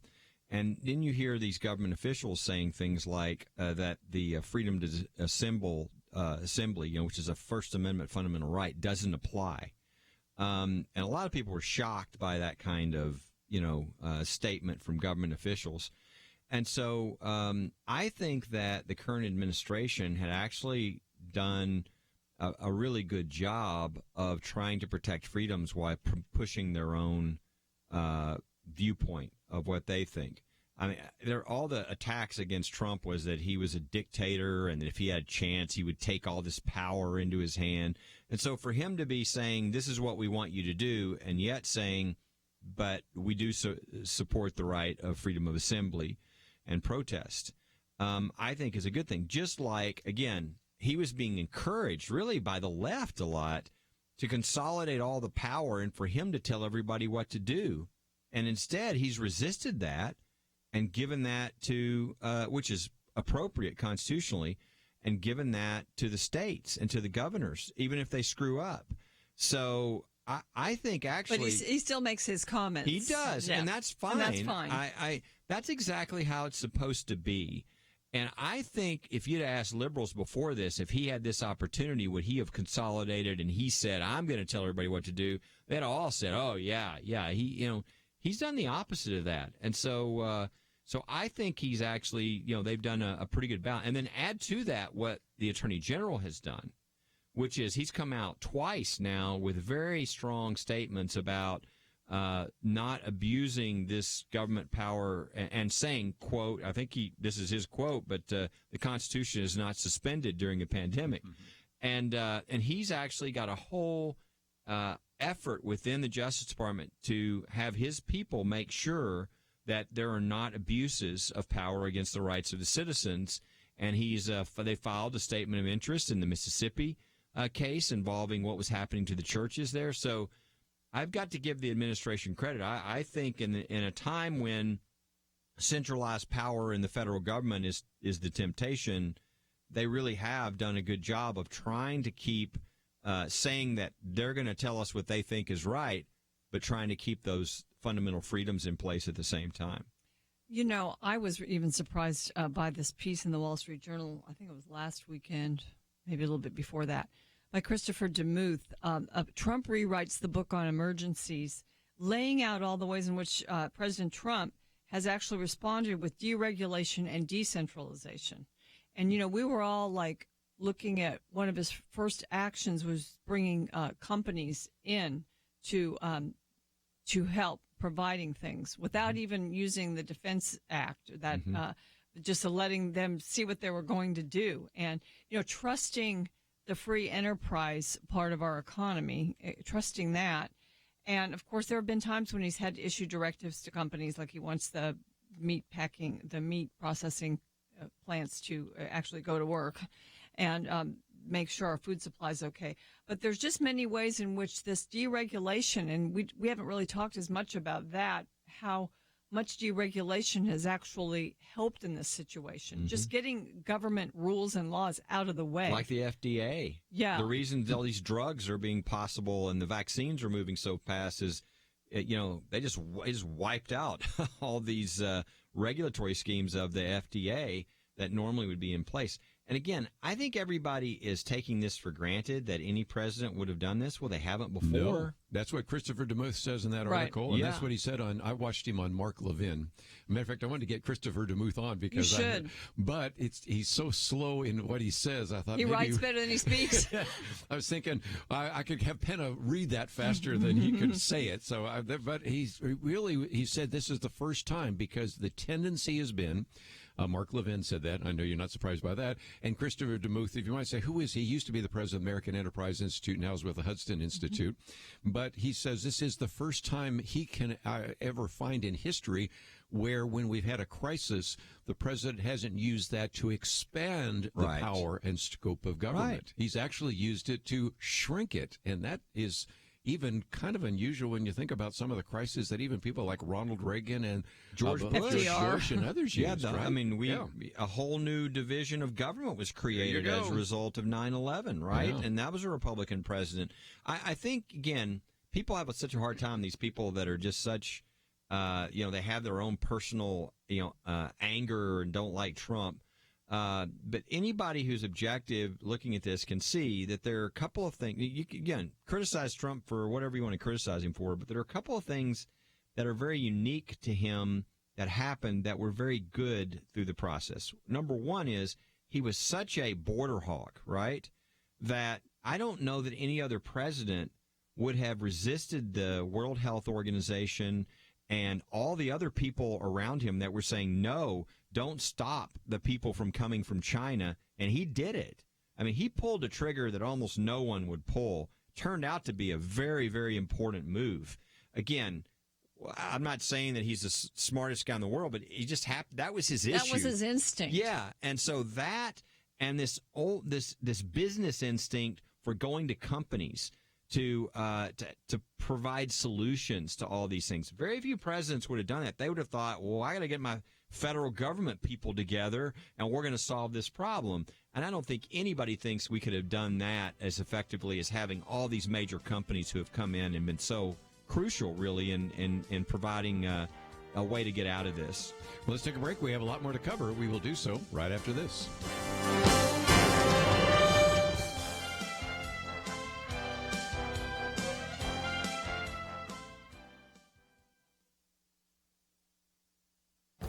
This is Viewpoints with Kerby Anderson. Last Friday was the beginning of Ramadan, and I took the opportunity to explain why we sometimes see radical Muslim violence during this time. The examples I used were from other countries, but there have been disturbing evidence that some radical Muslims in this country would also want to engage in terrorist acts. Let's begin with the obvious statement that the vast majority of Muslims in the U.S. are peaceful and make great neighbors. But is there a potentially violent minority in this country that should concern us? The Pew Research Center asked Muslims in this country under what circumstances suicide bombings and other forms of violence against civilians is justified to defend Islam. They found that 86% say that such behavior is rarely or never justified. But what about the rest? Well, 7% of Muslims in America told Pew that violence against civilians is sometimes justified, and 1% even went so far to say the violence is often justified. There are more than 3 million Muslims in the U.S. 1% equals 30,000 potentially violent Muslims. That doesn't mean that most of these Muslims would actually commit such an act, but it does, I think, highlight the fallacy of merely saying that most Muslims are peaceful.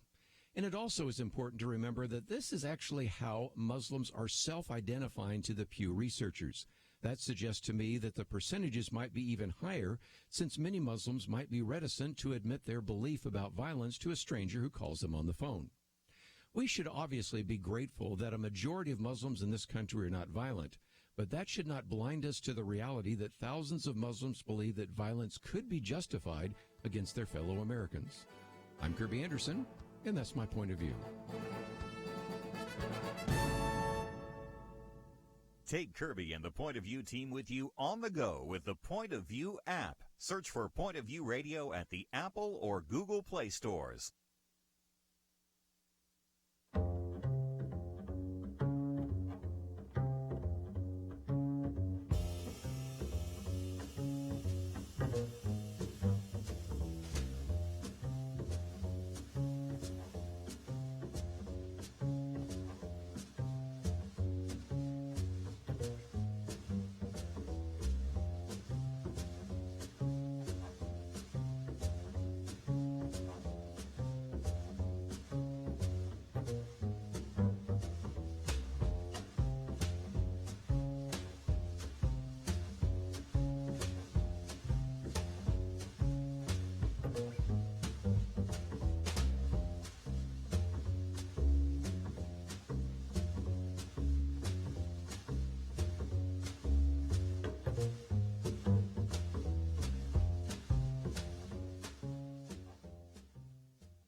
You're listening to Point of View, your listener-supported source for truth. Back once again, if you'd like to join us, 1-800-351-1212, Penna Dexter, Kelly Shackelford. But I thought we might, before we take some more phone calls, talk about some of the political issues. And one of the things you learn in political science class is that sometimes policies have unintended consequences. But when we talk about the fact that people are getting paid not to work, unintended consequences doesn't mean unexpected consequences, because let's give credit where credit is due. You had senators like Ben Sass and Lindsey Graham and Tim Scott and Rick Scott and others simply saying, wait a minute, if we provide these additional benefits, then there are going to be people that are going to find that it's actually better for them to stay at home and not work than go to work. And I used some examples the other day, but one of those was an individual who had to lay off hundreds of workers and then figured out, wait a minute, we can maybe, because of our restaurant, still do something like takeout and delivery. But he began to realize that these individuals could be making $1,000 a week, and yet a line cook makes about $640 a week. So why would you leave your home and take a pay cut? Or this other woman up there in Washington State, she got the Paycheck Protection Program and announced with a great deal of enthusiasm to their employees that you can actually stay working, and it was not greeted with good news because they recognized they could make a lot more money if they just simply sat home. Something's wrong here. Well, it was $600 a week sort of as a bonus for people, and that in most cases for people that were actually applying for unemployment put them well ahead of what they were making. And so now they're reticent to go back, and they're saying, no, I'd rather stay home, stay away from people, and make this extra money. I mean, my husband and I were talking about, what kind of a person says that when this all ends in July. And, maybe they've hired somebody else by then. But, that being said, right now, during these times when they're talking about people should stay safe and stay home, if you can do it and get $600 a week more, you can kind of understand people making that calculation. That's hurting businesses, though, because they're experienced people then that they were hoping to come back and help keep them going aren't. They're saying no. Yeah. This is the government doing what it does, screwing everything up. That's their greatest gift, it seems like, because they're not. I mean, the free market economy corrects things in and of itself. The government can't correct it. Whatever they pass is sort of locked in. This was brought up right after it was passed to the Democrats to say, hey, we got a problem here. That these people will actually be incentivized. You're paying them more than they would at their job, and they kind of smiled and said, no, we don't want to change it, and which is really, really I kind of wonder sad. if what's happening now was not the idea. No, I think it clearly was. That's because they were very critical of, especially Ben Sass and some of those individuals. The press was covering it and just very critical. How uncaring you are. But again, if you pay people to stay at home, then they're dependent on the government. Does that work well? Is it an election year? For some people, that works very well. I think it's an election year here, so that's something to think about as well. Speaking of election year, I just at least wanted to get your comments because the former First Lady, Michelle Obama, has been really pushing the idea that because of the pandemic, we should all vote by mail. And we have 5 states, Colorado, Hawaii, Oregon, Washington, Utah, that already vote by mail. But what about that? Because there has been a real push right now to either vote by mail, what can go wrong there, or even worse, if I can say it, to vote by internet. And this has just gone crazy, where on one hand, Joe Biden said, well, Donald Trump's going to try to postpone the election. Now on the other side, they're saying, I know, let's just use this to take this crisis and change our election laws. What are your thoughts about that? I guess there are a couple states that solely vote by mail. But voting by mail it's an invitation for voter fraud, for ballot fraud. Voting by the internet is, again, I can only imagine hacking elections becoming a, key core industry of the United States. But no, we need to go to the polling places. We need to have the safeguards in place, the election judges, the secure ballots. We've been trying to make our ballots even more secure. And, I noticed this time in Texas, you're actually doing a paper ballot again. So going to voting by mail, one of the things that's happened with that has been the ballot harvesting that's been going on. And when did you bring that up, too? And so people will go and pick up the ballots and turn them all in mass, and who knows who has marked that ballot. And even if the person that owns that ballot has marked it, the coercion that's happened to those people to vote for the right person, or maybe they've even been paid to vote right. There's so many things that can go wrong here. It absolutely should not happen. It's necessary for people that are unable to get to the polls, absentee balloting when you're out of the country. But there are some safeguards and IDs required, and if we have that, we ought to continue those in order to get them. I want to come to Kelly because you worked with True the Vote, and I looked it up the other day. There's 378 counties in the country where there are more people registered than there are adults that are of the voting age in that county. And if you remember that, they started trying to figure out who are these individuals. And so they would go to the address listed, and it was like an empty lot, or it was a jack-in-the-box or something like that. So anybody that argues there's not voter fraud hasn't really been doing the kinds of work you've done over the years. Well, yeah, and they found lots of registrations with fake names, like Mickey Mouse or whatever. People are just, registering. And, even if you live somewhere and you get a ballot and it's not for you, you could literally vote, put that right back. It's really a bad way to run an election. There are lots of examples. I know Ken Blackwell was on the commission to study this, and he told me, and in fact, I think he wrote on this recently, about countries who were going through incredible devastation but still managed to go, like the Ebola thing when it was just going like crazy in a number of countries.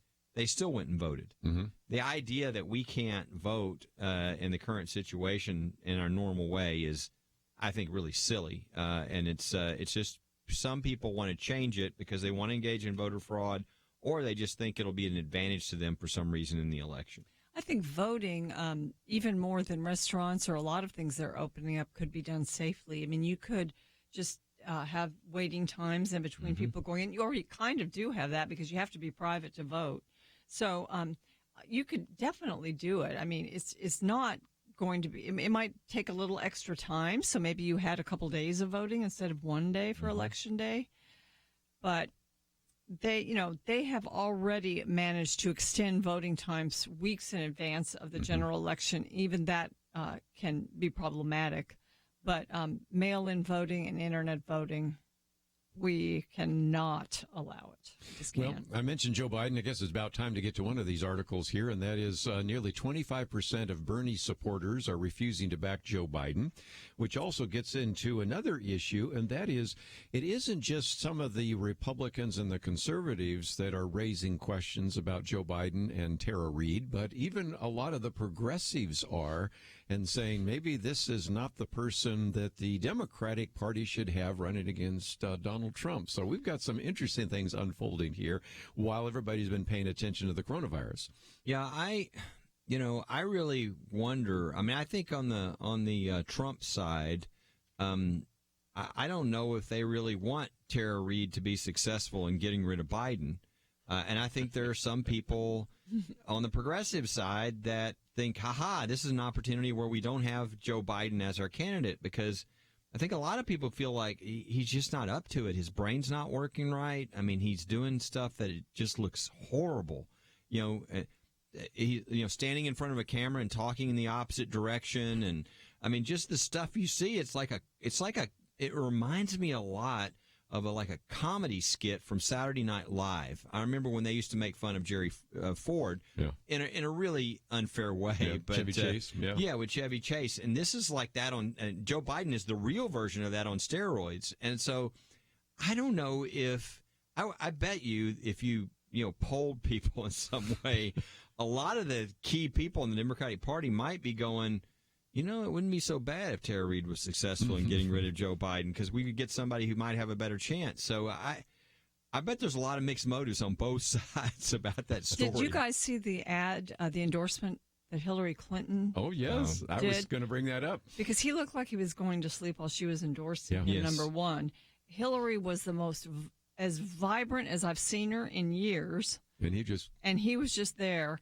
And I thought, is this being done intentionally to contrast Hillary with Joe Biden and the energy there? She might see this as an opportunity, yeah, right? she might for see her it as to an jump opportunity. back in. Yes, she endorses him. She's really seeing it as an opportunity. But one other thing, just going back to coronavirus, he's vulnerable because of what he and Obama did. They failed to refill the national stockpile after the swine flu in 2009. They made that decision not to refill, and that was a source of a lot of problems that we've had this time. Having civil conversations about important issues seems to be harder and harder. Various media outlets tell people what they should believe, why they should be outraged, and getting people to actually think, well, it can be difficult. Whether it's the gospel, tax issues, social policy, or just about anything else, you need to have solid information and clear thinking to address the hard issues. You need God's truth applied. And that's what you get in less than 2 minutes with Point of View's Viewpoints Commentary, a daily resource to help you be informed and think through the things we need to be talking about. It is free and will arrive in your inbox each day when you visit pointofview.net/signup. Sometimes we know we should say something, but we're silent because we're not quite sure what to say. Viewpoints Commentary can help you break the silence and change the narrative. It can make you a more equipped agent for truth. Get your free subscription to the Viewpoints Commentary at pointofview.net/signup. pointofview.net/signup. Point of View will continue after this.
are listening to Point of View. The opinions expressed on Point of View do not necessarily reflect the views of the management or staff of this station. And now, here again is Kerby Anderson. Weekend edition, Penna Dexter, Kelly Shackelford. If you'd like to join us, 1-800-351-1212. We'll get to those calls in just a minute. But one question that hasn't really surfaced until now has been the question about sexual assault. Now, I don't know whether or not the allegations by Tara Reid are true or not, but I do know one thing. The press has gone along, I assume, with the campaign, because the numbers I have here that Joe Biden actually has been involved in 19 interviews with 142 questions with no mention of the sexual assault claim. So either the press has absolutely no interest, or I think more likely the press was told that if you want to do an interview with the former vice president, you can't ask that question. And now finally we're getting to that. So we have not been served well by the press, but I also don't understand why up until now the campaign thought we should try to ignore this. I think you get out in front of an issue, don't you, Penna? I think you do, but they have a candidate that is probably hard to get him to make those strategic moves that you need to make if you're a campaign. I mean, he just, you know, in some senses, your strategist needs to be able to help you through this. And I don't think he has the ability to follow any kind of a strategy. So today he was on, and this was a plan to finally deal with it, to be on Morning Joe. And he was, and he basically just denied it never happened. And, you know, I think I didn't see the whole thing. I only heard it reported. But I think really what he did was just make those statements, and that was it. The trending hashtag right now is Believe Biden. And I remember another one that was Believe All Women. But, but right now it's Believe Biden is a trending hashtag. Kelly, any thoughts? Yeah, I mean, you know, obviously the first thing that comes to your mind is how the media and the approach they're taking is so dramatically different to the Brett Kavanaugh situation. You think? And in Kavanaugh, I mean, this thing just came out of the blue. It's from somebody, you know, decades ago that was involving him when he was in high school. And there were, and the allegation was by somebody that said there were 3 people there, and those people all said, no, didn't happen. I mean, in this case, we've got somebody who's claiming something that we don't know if it's true or not, but there are 4 or 5 or so verifications. I mean, that at that time, not 30 years later, she communicated to people and said this had happened to me. Even the call by her mom to Larry King Live. I mean, so there's a lot of more evidence and more corroboration for this story than there was Brett Kavanaugh, yet, boy, the media just doesn't seem to want to cover this. So it's really sad to see the media acting so, you know, in a non-neutral fashion. You know, they should really treat all these the same. And I think for women who really do care about sexual abuse, this is probably very uncomfortable to watch too, because you know the media just does. You know, first it was Believe All Women, which, well, that's stupid. You can't believe all women because some women lie. How about let's give everybody due process and let's let them express their what they say happened, and let's look at the evidence. But also, we've gone from Believe All Women to now don't ask the possible perpetrator any questions, which is sort of the opposite side of this. So it's really weird and obvious, you know, the kind of bias that's going on.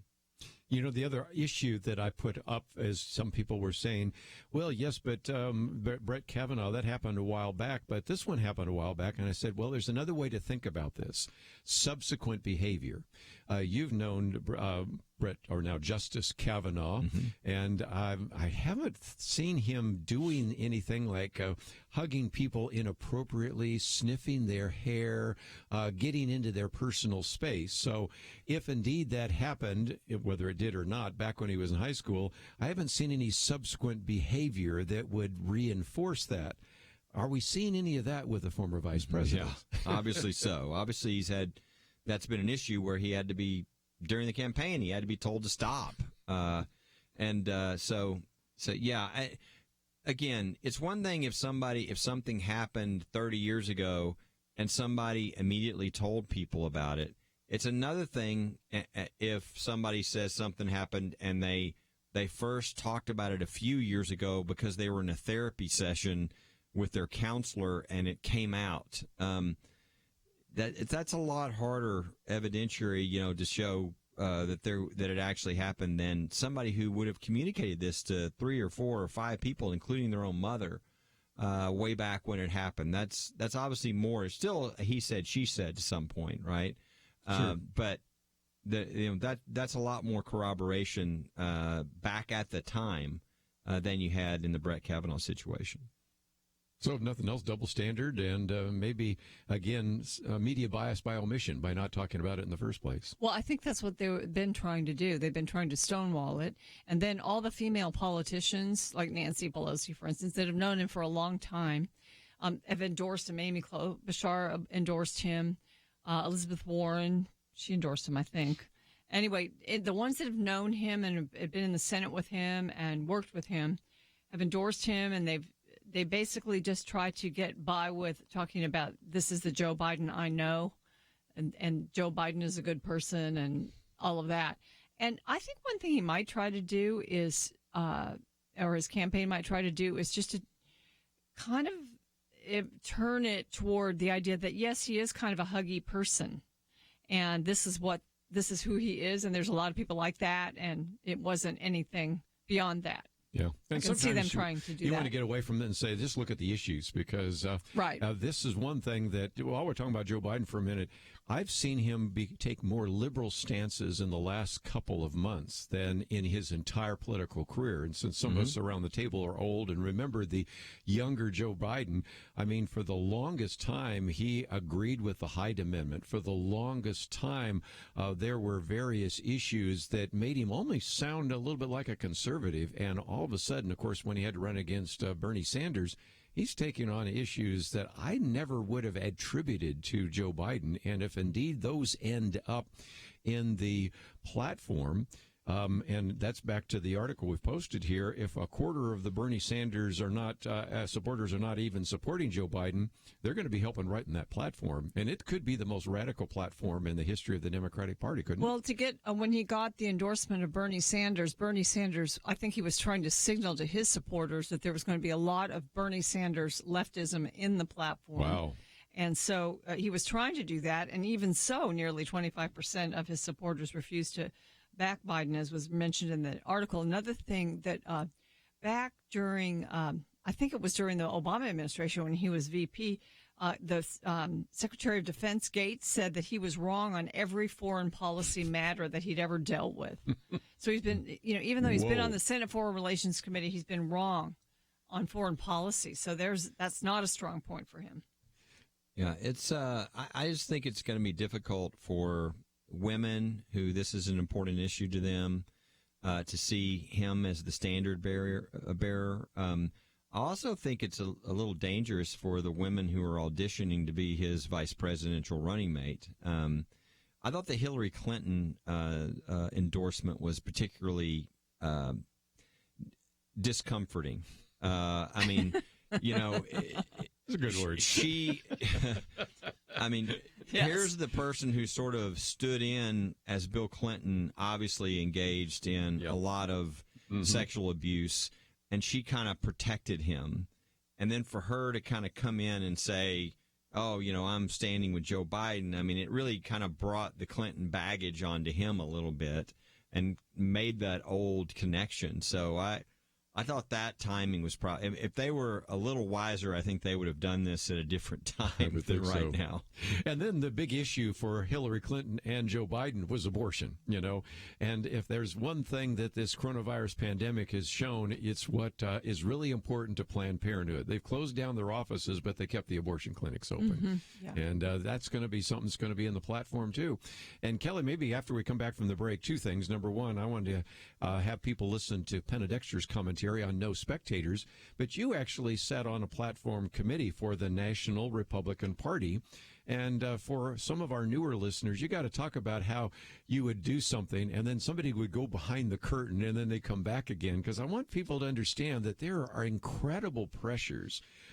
You saw those in the Republican Party, and don't you know they're going to be in the Democratic Party?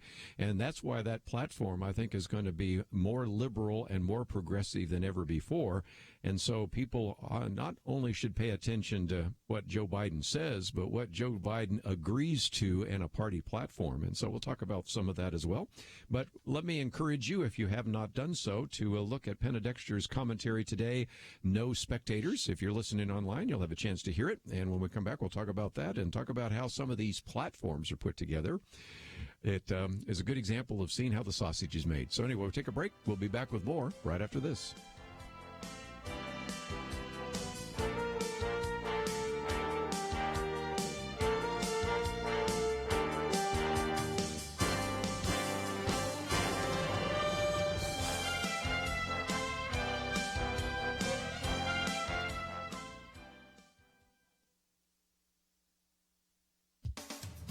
There's a wide disparity across America regarding how we're experiencing the coronavirus pandemic. More and more of us know people who have or have had COVID-19, but polling shows the majority still doesn't.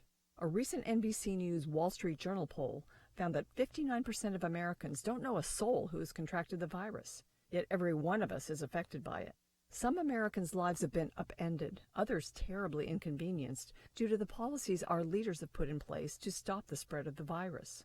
This pandemic is unique in that, unlike in other national emergencies and tragedies of the last half-century, none of us is just a spectator. Commentator Jonah Goldberg points out that most historic events, even if significant and tragic, are remembered largely as moments on television. As momentous as these events may be, and as heart-rending or life-changing for some, most of us experience huge national events as spectators. This was true of threats to national security from the Cuban Missile Crisis to the 9/11 attacks. We experienced national accomplishments like putting a man on the moon vicariously on TV. And since fewer than 1% of Americans serve in the military, most of our perceptions of recent wars are informed largely through media. We have to look back as far as the Great Depression and World War II to get to the place where the appropriate question was not "where were you?" but "what did you do?" or "what happened to you?" As Jonah Goldberg points out, there's a huge psychological difference between watching and participating. Perhaps your participation means suffering or persevering through rough personal circumstances. Perhaps you're now homeschooling. Churches are participating by involving their members in serving their communities, by delivering food and supplies. Some are even setting up coronavirus testing sites. People also tell pollsters they're participating by praying more. For Point of View, I'm Penna Dexter.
Now, back to Point of View, your listener-supported source for truth. Back once again, and if you would like to join us, maybe you can fit in a phone call. If not, we'll have a lot of things we'll talk about next week.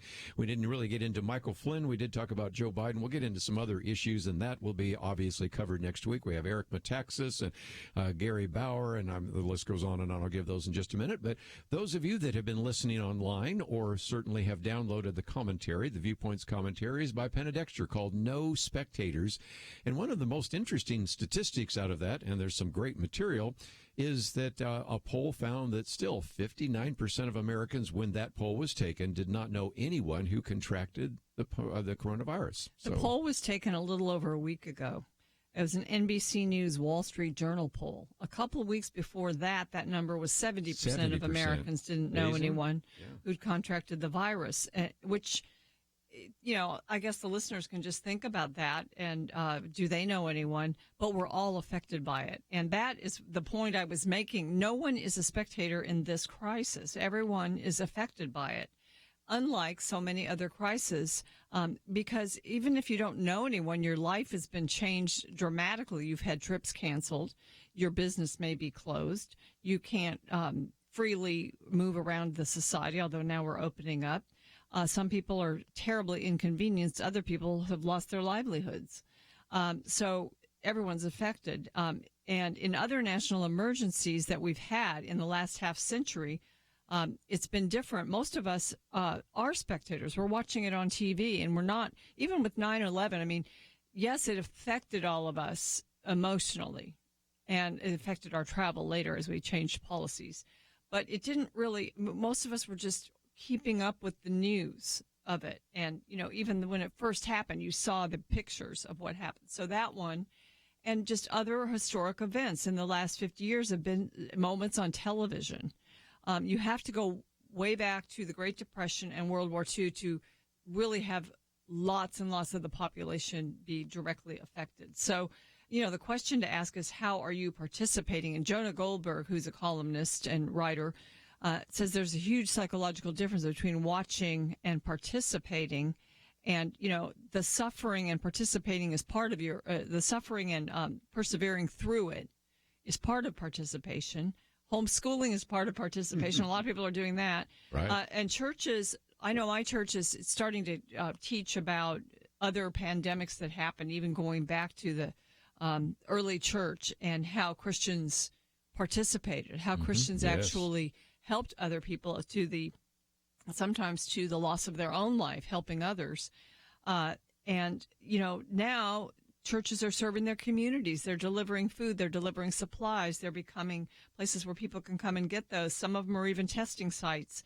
And so in the way that can be done, and we're trying to keep people safe by doing it, our own congregations, people are participating. And then my final point is everyone, every believer certainly can and should be participating by praying. Yes, and I feel sorry for especially the seniors graduating and not having a chance to have a graduation, a prom, all the other kinds of things that are part of that. So it's just a great piece, and if you would like to receive Penna Dexter's commentaries, again, these come out every week, and if you sign up, you receive mine in your inbox Monday through Friday, and you receive Penna's on Saturday.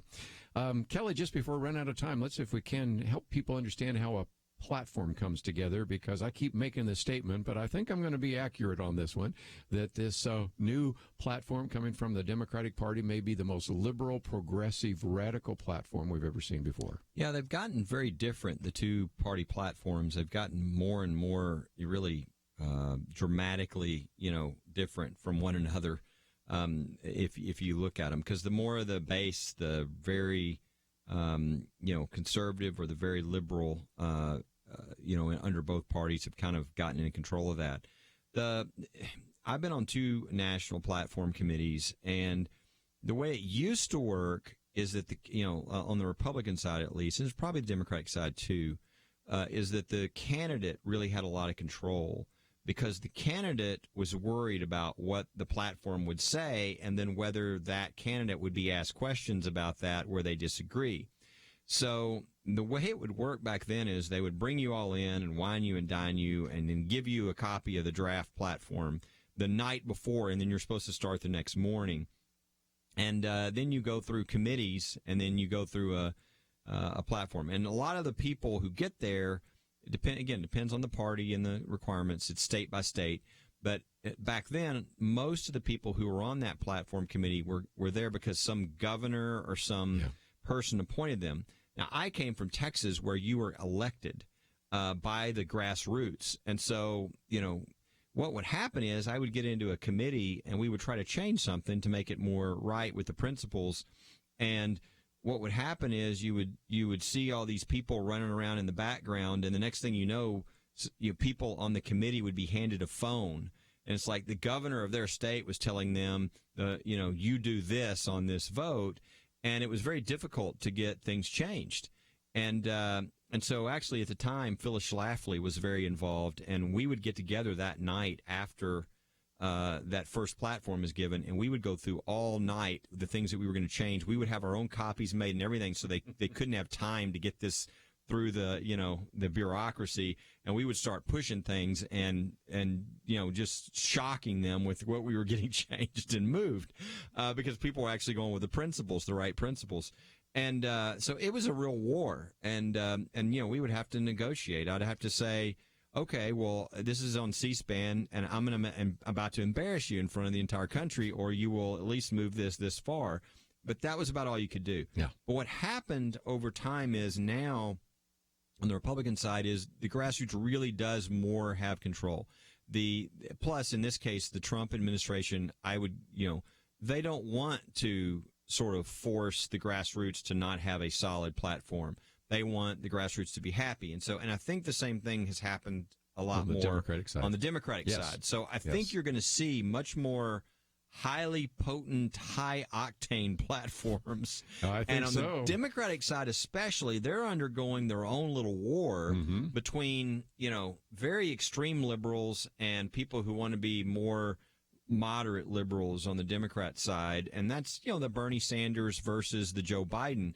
And so, they want those, Bernie Sanders people and the Elizabeth Warren people. So they're going to give them a lot of the really high octane stuff, the Green New Deals and all this stuff that would be a disaster if you ever did it. And things that probably wouldn't get through Congress. They'll never get through. And but they're going to try to put them in the platform. So again, but as you say, that article points out that 1 out of every 4 backers of Bernie are still not supporting Biden. So it's going to be wild. wild. And in fact, a decent number of those are going to Trump, because they're more sort of throw the system over people, and Trump is a little more likely to say, I don't like any of these deep state people in Washington, D.C. So it's kind of shocking, but, it does look that way, and it looks like they've got a real battle on their hands if they're going to keep a high percentage of those folks.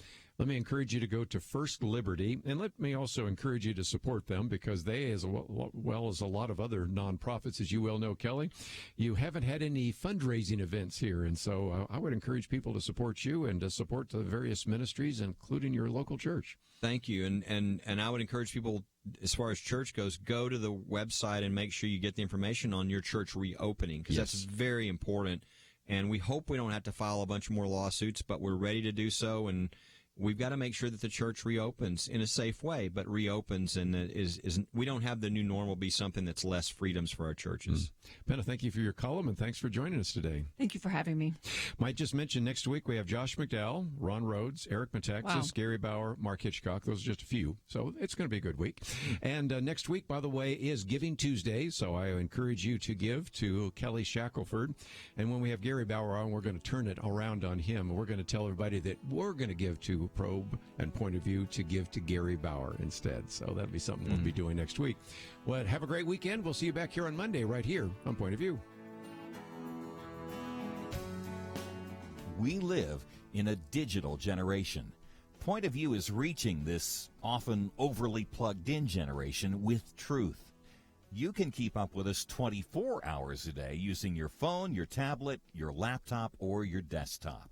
Search for the Point of View radio talk show on Facebook, where you can keep up with today's issues, learn about current and upcoming guests by liking us on Facebook. Also, follow us on Twitter. Our handle is @PointOfViewRTS.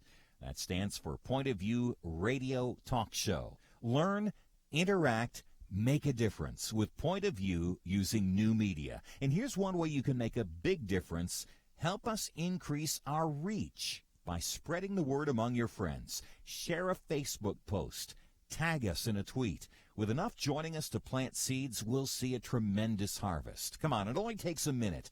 Search for Point of View Radio Talk Show on Facebook, @PointOfViewRTS on Twitter, and subscribe to the Point of View Radio Talk Show channel on YouTube. Learn, interact, share. the Point of View radio talk show. Point of View is produced by Point of View Ministries.